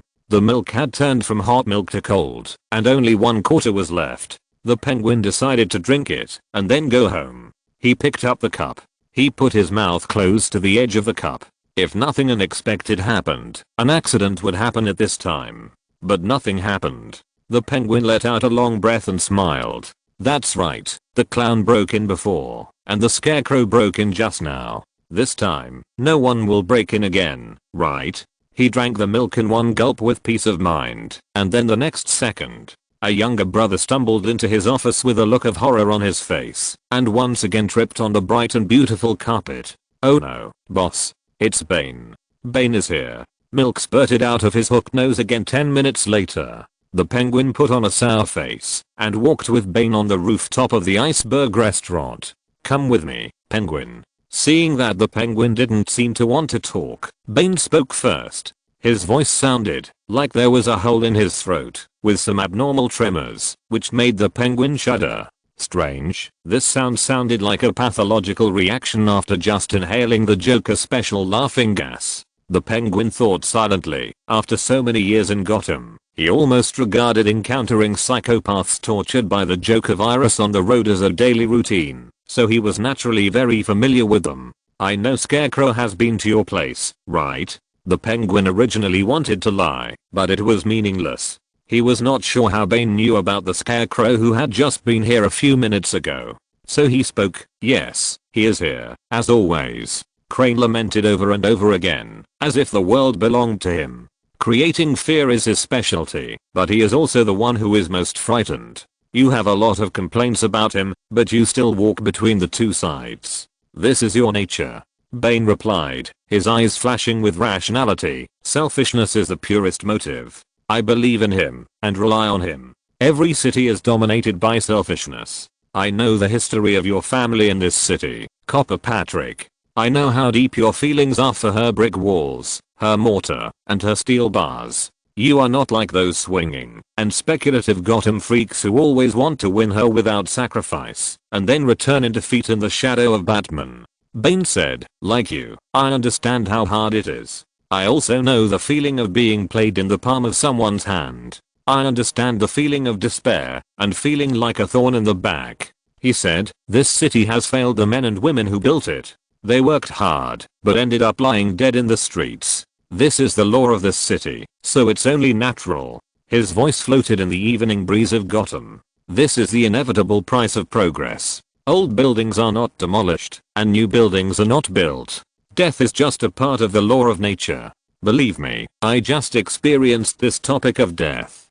Penguin was inwardly embarrassed. Nonsense, did you just die once before? Although thinking so, Penguin's eyes still lingered on the green buds on the other half of Bane's body. These green buds should have grown on a century-old tree, not on Bane's biceps. I came to you almost without any preparation, Bane, because I know that at present, we still need each other. Penguin was in no mood to waste time on sentimentality. He said, you are used to changing your mind, Penguin, but I will be steadfast and consistent. Bane put his big hands on Penguin's shoulders. He had no doubt that, if the other party wanted to, these hands could break his neck in the next second. You are suspected by both me and those Arkham people. Yes, well, this is a kind of talent. I think it is not shameful to do whatever it takes, but Penguin saw that Bane no longer paid attention to him. He stood on the edge of the rooftop, silently observing this cool city in the evening breeze. It's both chaotic and orderly, organized and anarchic, and the tugs and pulls between them are what have tormented Gotham City for decades. It's been like this before you and me, and before Batman. For so many years. Gotham has been rotting and stinking in the mud, and Arkham Asylum is the largest virus gathering place in the city. And it's time for us to eradicate this spiritual cancer that has drained the entire city. I will give Gotham City what it really needs, a firm direction. And you, Copperpotter, I need you to provide me with information about Blackgate Prison, and when the people of Arkham turn to you for refuge, provide me with their intelligence, or even join my camp. Intelligence and opportunities are your job, and a dagger hidden in a smile will become your ruthless hand. The Penguin looked at the burly freak fearlessly, but I would rather stand by and watch, Bane. I've guessed what you want to do to Blackgate Prison, and that's why I'm talking nonsense with you. There are things that interest me there, things that you can provide with just a little effort, when you are in a high position. The Penguin pinched the brim of his hat. His name is Ignatius Ogilvy. He was my right-hand man, Emperor Penguin, and I treated him like my own son. The Penguin lowered his head and laughed, but when he looked up, the smile on his face was quickly pulled away like a puppet that had lost control. He was a man who wanted to replace me. I still have a lot to give back to him, and he still owes me a life he squandered. You have to bring him to me." Bane agreed. "Bruce, have you really made up your mind?" Lucius Fox is the president and technical director of Wayne Group. He is Batman's royal scientist, one of the most trusted people, and one of the few people who know Batman's true identity. A fully sealed tempered glass jar. Once closed, it can never be opened again. The inside is completely sealed in multiple layers. Not even a little gas can flow out. Lucius repeatedly confirmed his request to Chen Tao. It is equipped with high-tech equipment that can beat a living person into quark level, enough to kill a person in an instant, eliminating all possibilities of resurrection. The scientist couldn't help but complain in his heart.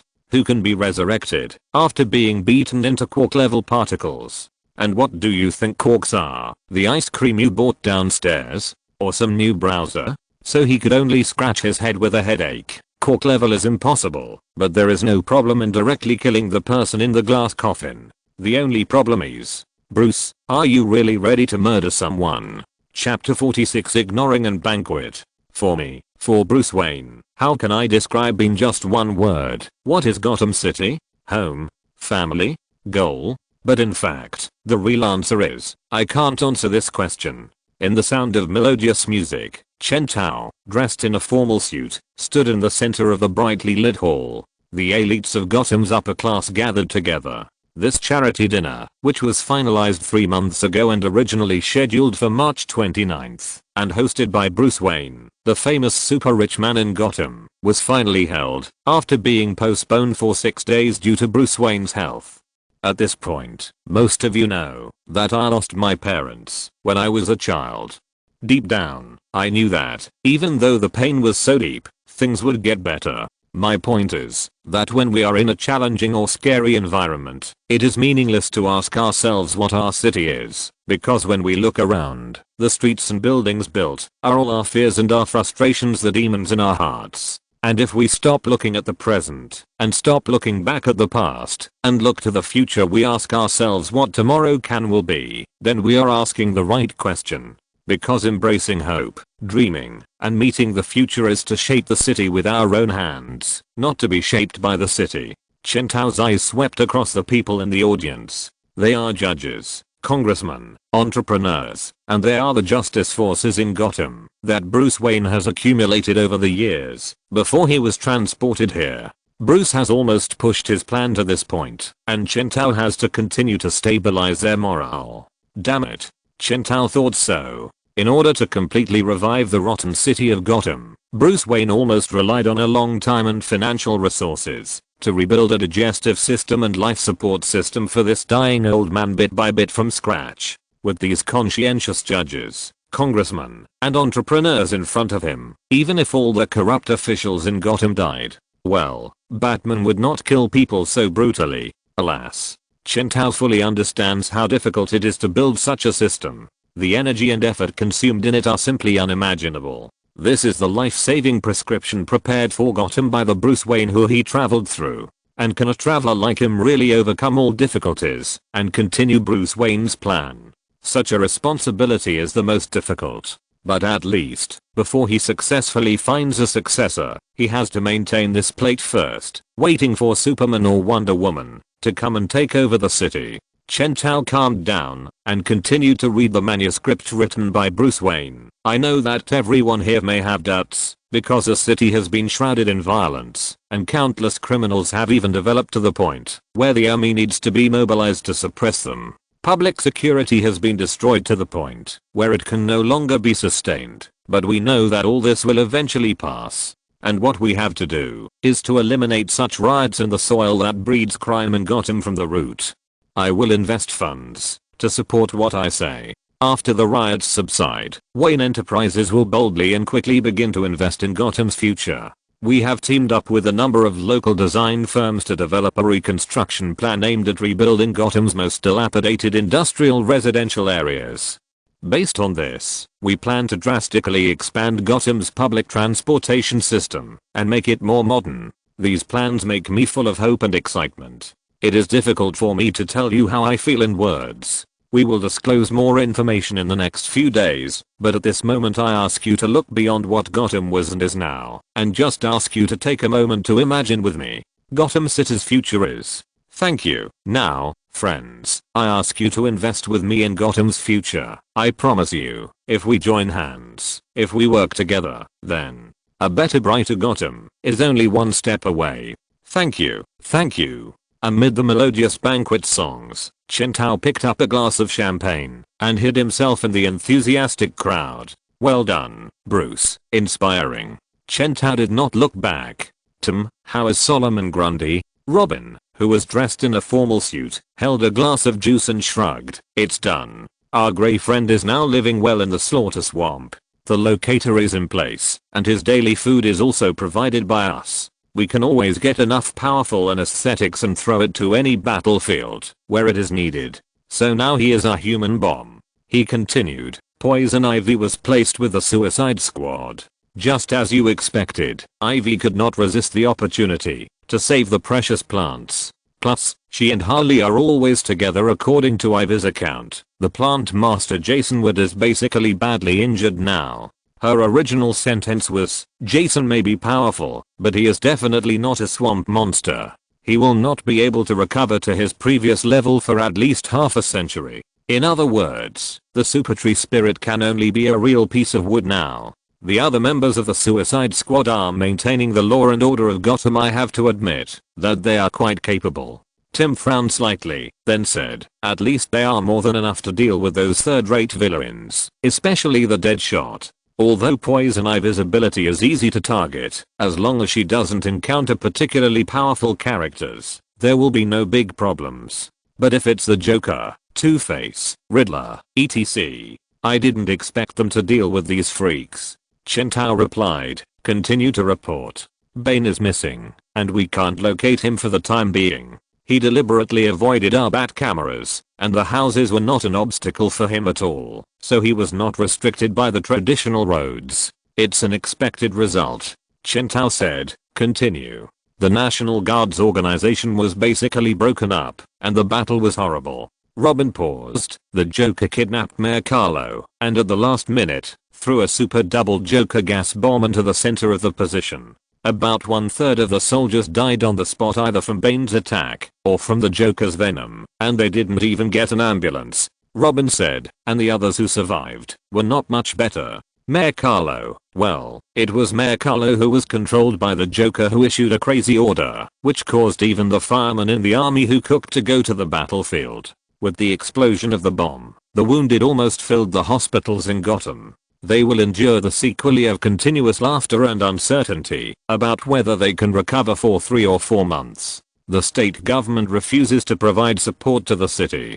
Tim paused. That is to say, Gotham has been abandoned. And there is one more thing. Tim said, are you really going to ignore the challenge sent to you by the Joker? Chapter 47 Broken Appointment. What I mean is that the Joker kidnapped Mayor Carlo after all. He is a mayor after all. Although his power is not very great and his mind is full of power, he is the mayor of the entire Gotham City after all. Wouldn't the Joker be? Chen Tao interrupted him. How could the bait go wrong before the fish is hooked? Having said that, if it were the real Batman, he would definitely go to rescue him immediately. Because if he broke his promise, the Joker might not hurt Mayor Carlo, but he might also hurt her. The outcome of this matter will become an unknown result. It may develop in a good direction, but it may also develop in a bad direction. Therefore, the real Batman will not gamble his understanding of the Joker with other people's lives. But Chen Tao is different.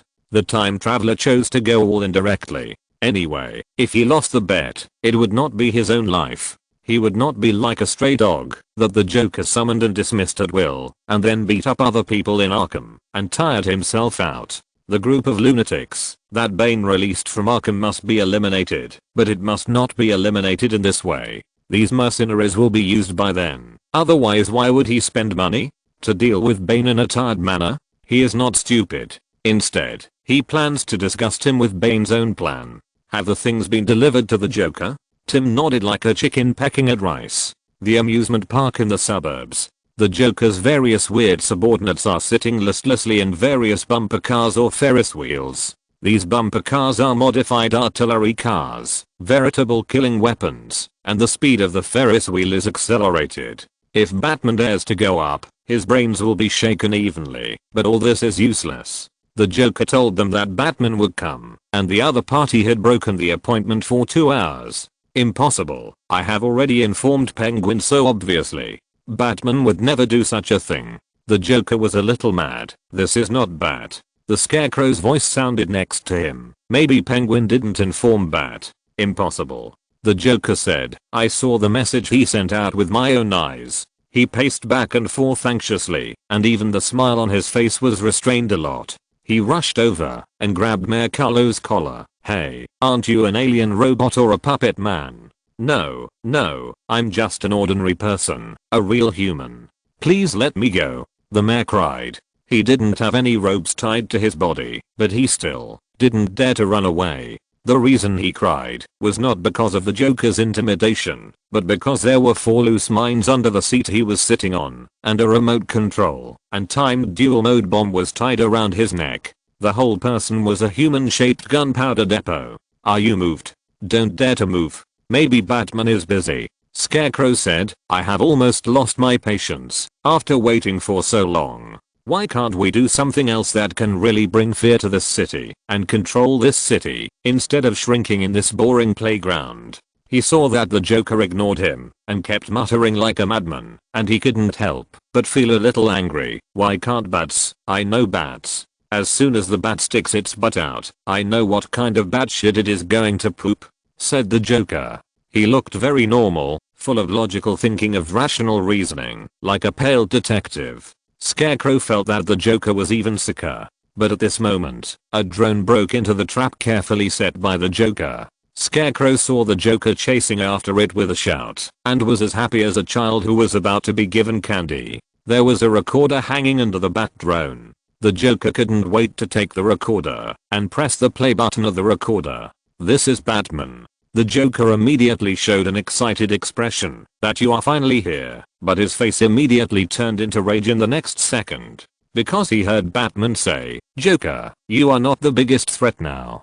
Don't send me messages through Penguin anymore. I'm afraid Bane will misunderstand that I don't take him seriously enough. The police or the National Guard or someone else will come to deal with the mess you made later. Don't bother me anymore. Oh, Scarecrow said. Then the next second he met the Joker's red eyes.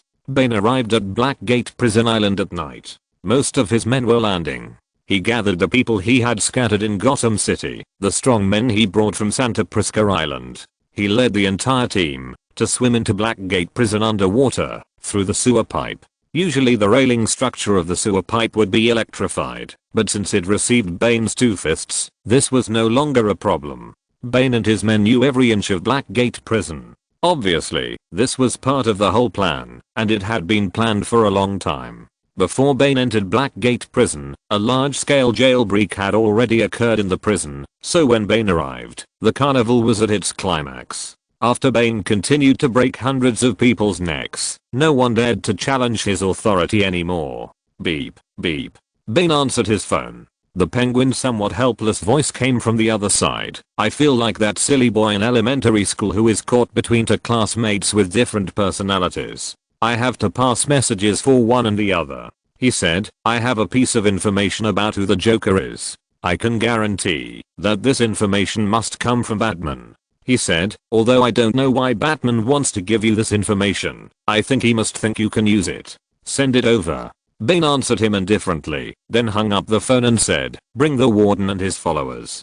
I want to completely integrate the military power of this prison. Introducing to you, Mr. Bruce Wayne, Lincoln March, Chief Operating Officer of March Venture Capital, this year's candidate for Gotham Mayor. Yes, I know. In addition, March Venture Capital Leslie Tompkins's medical branch in the East District is funded by you, right? Chen Tao said the information he had seen before the banquet, but he suddenly felt his head buzzing. He recognized who the other party was. Lincoln March, isn't this guy a member of the Court of Owls? Chen Tao looked at him, and the sharp claw of the Court of Owls showed a decent smile. I'm really interested in investment, and I also want to be a part of it. Bruce, can we discuss the details? Chen Tao looked at him steadily. Mr. Bruce? Of course. Chen Tao answered him. What do you think? Thank you all for the reward of Kidian coins. Chapter 48. Bluff. Old Wayne Building. As the elevator door dinged open, Chen Tao just walked into the 14th floor and saw Lincoln March standing there like a silent and elegant statue.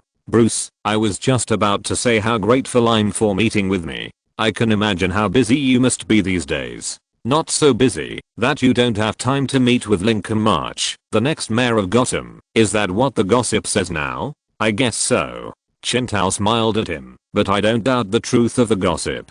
I have been reading reports about you, a self-made financial prodigy who turned into a philanthropist. Your story is wonderful and perfect. Lincoln March felt that when Bruce said the word perfect, it seemed to be pointing to something else, but looking at his sincere eyes, he felt that it seemed to be an illusion, that he was overthinking. You also did good things. You funded the boys' home and opened an after-school reading and writing class. Chen Tao took out a check and wrote something on it. So what do you think? Do the numbers look satisfactory? Bruce, I'm not here to ask you for money, but don't get me wrong, every penny is appreciated. Lincoln March said, damn it, Mayor Carlo has about 10 credit lines running around the clock, and the source of funds is questionable at best. If you want public support, I'm afraid I can't give it to you. I don't want public support either. All I really want is your vote.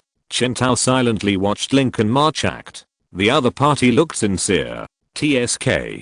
Since he likes to play so much, why not play with him? My vote. You came all the way here for just one vote, Lincoln. Yes, but what you are doing right now is also what I believe in. Bruce's Gotham reconstruction plan is a good thing. Frankly, I look at you like I see a friend. Cynical people would say you see an opportunity. Yes, cynics would also say that you are actually launching the new Gotham plan for the image of the company because it is a publicly held project, etc. But it serves private purposes. Is that what the gossips say now? I guess maybe they are right. I should go, and I will leave the check on the table. Bruce, you know, I also lost my parents in my childhood. Chen Tao paused. The sex scene is coming. A classic parent opening. In any case, when you want to deceive Batman, first change the topic to an area that the other party does not understand. It's strange, isn't it? Only details. Only details. I can barely recall my mother's face. But I remember her. I remember her vividly. The brooch she was wearing the day of the accident. A ceramic brooch I made for her in school. A small heart-shaped one. And it was all crooked. One side bigger than the other. But she pinned it to her charming dress. My ugly little brooch. I don't remember the drunk driver who hit us. I don't remember much about the accident, but I remember when the paramedics took me away, I saw the brooch lying on the ground, intact, not broken, not cracked, just lying there in the road, and I just hoped someone would pick it up. After I lost everything I had that night, I was in a state of complete hopelessness for a long time, and I hated the world. But then I got the tuition to go to City College, and this city saved me. Bruce, Gotham saved me. This city gave me purpose when I was alone, and I bet it gave you purpose too. I look at you, and I see an ally, a real ally, and as you must know, allies are few and far between in this city, especially now. Chen Tao smiled. Mr. March, I always think that the best way to understand a city is to be down to earth. He turned around, stood in front of the huge French window, stretched his body, and looked at the fireworks of the world and the night sky in the distance. Feel the cracks in the sidewalk under your feet. An indescribable momentum enveloped Lincoln March. He didn't understand what was going on. He just felt that just seeing Bruce Wayne standing there with a glass of wine made him suffocate. The strangely bright silence in the snow-covered parking lot. The elevated train passing over 3rd Street, hissing sparks. The ticking of the traffic lights late at night. But do you know what's the most interesting thing? He saw Bruce Wayne turn around, and the light shone into the room from behind him, making half of his face hidden in the shadows. Everything in Gotham is so obvious on the surface, but if you try to understand Gotham from a deeper level, you will spend your entire life and still know nothing about it. Isn't it, Mr. March? There is an underground cave in Gotham. Lincoln March didn't know why the topic suddenly turned to this. There is only one. In fact, the only one is in Kane County, located below the Willow Grove Children's Rescue Center. Many years ago, this was Gotham's affiliated hospital for children with mental illnesses and neurological disorders. It was still in operation until 18 years ago. Lincoln March's face changed a little bit. This was originally a secret that only he and the court knew. They have been hiding it well over the years. How did Batman get this information? Of course, he knew it from reading comics. Chen Tao looked at him with a solemn look and laughed in his heart. He continued, I once had a younger brother, Thomas Wayne II, Mr. March. Chen Tao said, while secretly observing Lincoln March. He laughed inwardly and continued, telling a story that had been changed by a time traveler. When I was 3 years old, my mother was pregnant with him, and we had a car accident. I don't remember the accident, but there is a record. He is my brother, a premature baby with congenital defects. Lincoln March felt his heart beating faster and faster. What Bruce Wayne knew was far beyond his expectations, which meant all his previous assumptions about the other party had to be rewritten. The records of Gotham Mercy Hospital show that my brother, Thomas Wayne Jr., was forcibly born under emergency circumstances. He was given a name and was soon put on a life support tube, but the doctors said he had severe neurological damage. Because it was so serious, he would most likely become a permanent vegetable in order to survive the initial trauma. He survived successfully. My parents secretly sent him to Willow Grove Hospital for treatment. They always felt that the car accident was unusual. In order to protect the little baby and to prevent the possible mastermind from hurting him, they sent him to Willow Grove. Chen Tao stared at Lincoln March's face. My parents love my brother. But what no one expected was half a month later, the little baby disappeared. Chen Tao said, my parents kept looking for him until they died, and I have been looking for him for so many years. Lincoln March's hands were shaking. But we didn't find him at all. You said, March, where would the child be? If you're listening to this novel on a channel other than Fanfic World, it means they downloaded and uploaded it without effort. We cordially invite you to visit our channel, Mundo Fanfic Novelos. There you'll find the original version of this story and you can explore many other novels of various genres. We're waiting for you to immerse yourself in a world of incredible novels. Chapter 49 Under the Moonlight. Lincoln March is a paperman. He doesn't exist. The Court of Owls created him. Brainwashed, Lincoln March firmly believes that he is Bruce Wayne's younger brother who died young after only living for 12 hours. Martha Wayne often visited the Willows Hospital when she was alive. She visited every child she sponsored, and the heart-shaped pin was a mark of honor. The Court of Owls used this evidence to convince Lincoln that he was Bruce Wayne's brother. They slowly guided Lincoln March, saying that he was a child abandoned by his parents and brothers, and they cultivated Lincoln March's hatred for the Wayne family little by little. They originally planned to use Lincoln March to seek the wealth of Wayne Group, but unfortunately, Bruce Wayne returned at that time, so the plan was shelved. So they created Lincoln March and asked him to help them transform the city in another way. You will become the beak of a giant owl.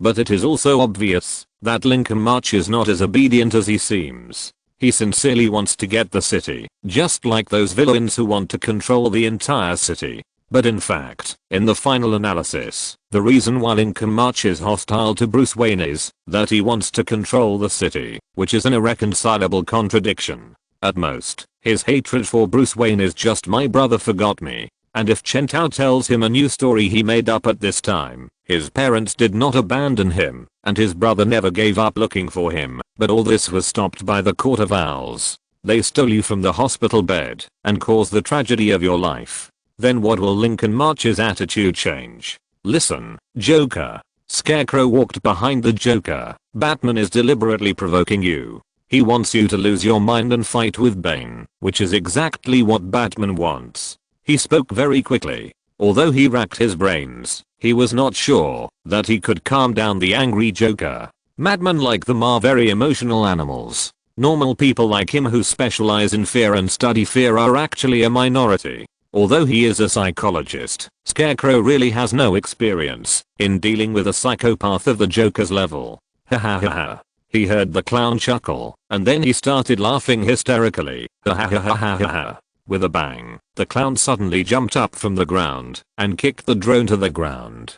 A clown gang member nearby didn't have time to dodge and was immediately knocked to the ground. Before everyone could react, the clown grabbed a manned submachine gun and fired directly at the drone and the gang member who was knocked to the ground. Da da da da da da da. The firelight illuminated his pale face and then the radio. When the clown vented his anger, there was only a corpse with eyes open and a pile of scrap metal left at the scene. Everyone present was silent, as if they were a cicada. Clown. Only the scarecrow dared to speak without fear. He asked tentatively, "Your mental state doesn't look good."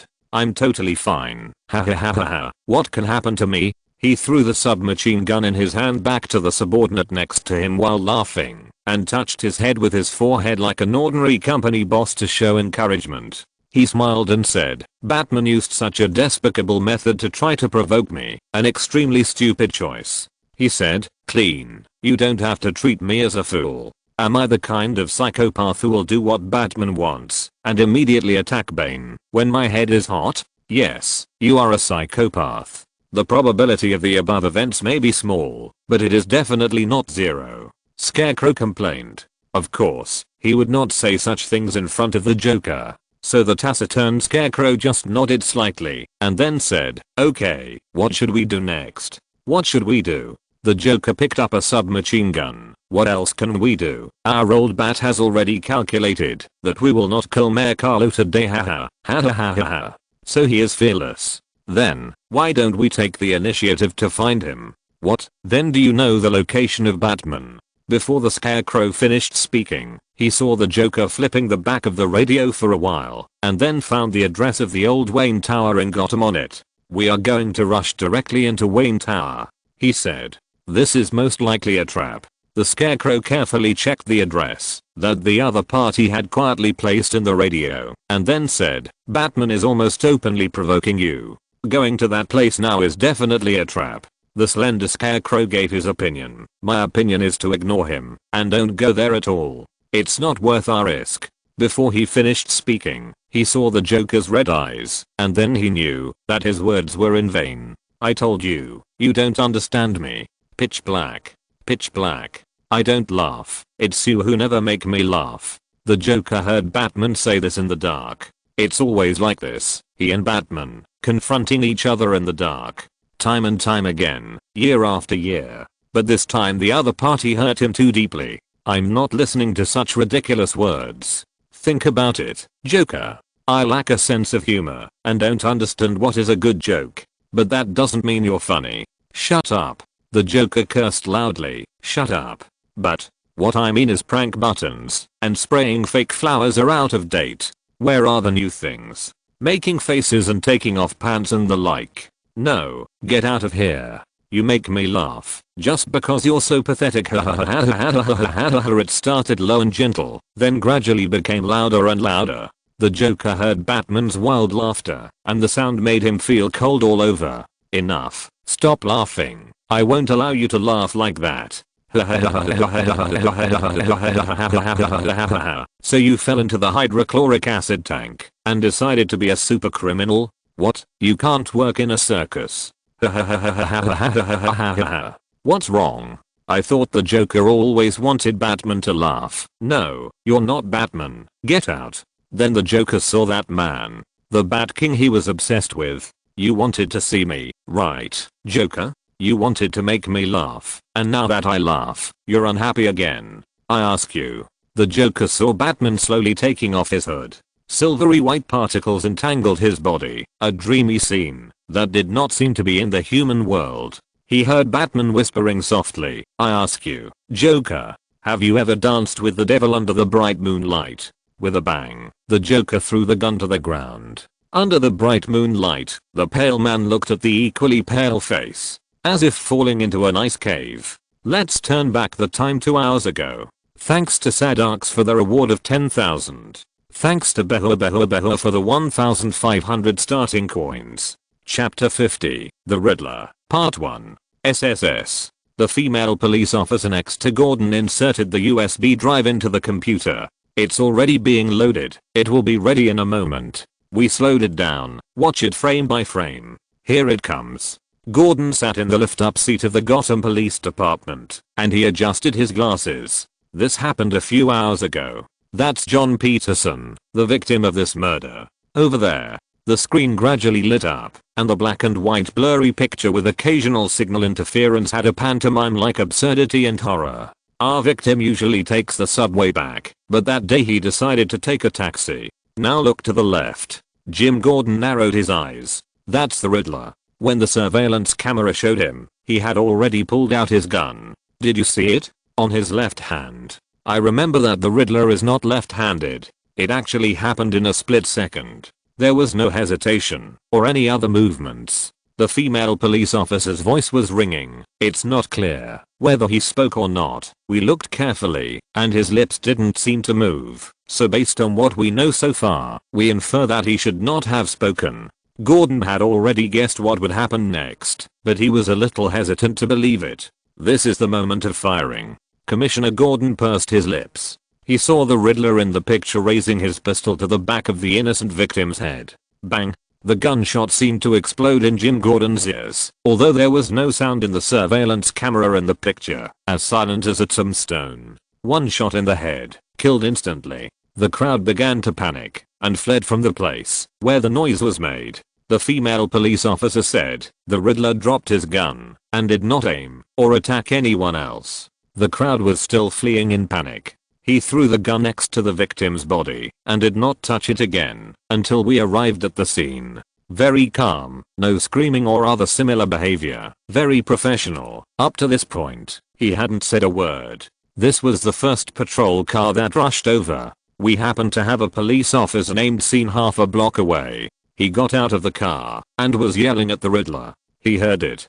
Gordon said, there is no doubt. This is all the information about the Riddler shooting John Peterson in the street. Commissioner Gordon saw the Riddler in the picture turn around and look at the camera and took out a card with the Batman logo on it from his pocket. He smiled gently and then said, where is he? Interrogation room. The desk lamp was turned on and the Riddler turned his head slightly to avoid the glaring light. Commissioner Gordon sat down opposite the Riddler. He won't come. Edward is not worth wasting his time. Do you know what the oldest riddle is? In ancient summer about 4,000 years ago. He raised the shackles on his hand slightly. I'm everywhere, but I can't see me. I can often get away with it, but I have never been immune. I will find you at the intersection or even chase you to the next street corner. What am I? Death. I can be broken, told, made, and played with. What am I? I don't have time to play riddles with you. Commissioner Gordon interrupted him. Nigma. You shot poor John Peterson in the head in broad daylight and waited for the police to arrive. Is there a reason you did this? Did he owe you money? Do you owe him some money? Did you lose him playing poker or something? Maybe he slept with your girlfriend. Do you have a girlfriend? The answer is a joke. So about a girlfriend, is this a negative? Don't you like jokes? Said the Riddler. He smiled gently, shyly like a student answering a teacher's question at school, and even his eyes seemed to be filled with clear stupidity. Then how about another guess? How did the Joker know that Zioba was at home that day? How did he know where you lived? How did he get through your security system? We both know him. He's a weird guy, crazy and complicated, but not good at making plans. The Riddler made a phone gesture and imitated the conversation between the Joker and him. Hey, dear Ed, how's the plan? I want to have a bad day, but I don't know where to start. Well, here, Jack, how about starting with the sheriff and his daughter? I've planned everything, but it's too simple, and I'm bored. Sing me a song and I'll give it to you. Wow, that's perfect, edition. Listen, I'll give you another free dance. Ha ha ha ha. The Riddler said lightly, and the fate of a girl was smeared viciously like a black stain on the wall. Gordon slowly clenched his fists. He reminded himself again and again that the Riddler just wanted to provoke him. He couldn't let his emotions be so easily mobilized by the other party. This meant a complete loss of initiative and a complete shaking of the mind. When facing the Riddler, this was an extremely dangerous situation. You asterisk #% at asterisk son of a bitch. How dare you? Gordon jumped up from his seat and strangled the Riddler's neck. How dare you asterisk #% at asterisk in front of me? But the next second Gordon forcibly controlled himself and did not continue to vent his anger. Ahem, ahem, ahem. The Riddler coughed bitterly behind him. Are you okay, Goddard? You don't look happy. Oh no, did anyone find out about Sergeant Serap? How did you know, asterisk ash hash percent at ash asterisk her and force her to transfer? So you can hide your affair from your pregnant wife. She was your subordinate, man. She used to have her own business, and then, well, we know what happened, don't we? Poor woman. Jim Gordon calmed down. Anger was gradually replaced by shame, and just as he was about to immerse himself in it, he suddenly realized that in front of the Riddler, his emotions were easily shaped like porcelain. So he turned around and stopped facing his prisoner. But all this was not normal. Over the years, no matter where the Riddler committed a crime, there would be a riddle at the scene. A murder of passion without a puzzle? This was contrary to the Riddler's crime pattern. Edward Nygma should have looked down on such low-end crimes the most. Gordon had a vague feeling something seemed to be wrong. The Riddler seemed to be no longer the Riddler of the past. But no matter what, he was now caught. Gordon said, "You will be transferred to the rebuilt Arkham Asylum. You can wait there. Maybe Batman will have time to interrogate you." He looked at the Riddler, and his pupils reflected the grim smile on the other's face. "Do you believe it?" He heard Edward Nygma say, "It only takes 20 seconds to escape the cage." End of this chapter. Thank you very much for reaching the end. Don't forget to like. Looking for more exclusive content and immediate access? Subscribe to our Patreon. Remember, every like, subscription, or donation encourages us to continue. Thanks to everyone. See you in the next video.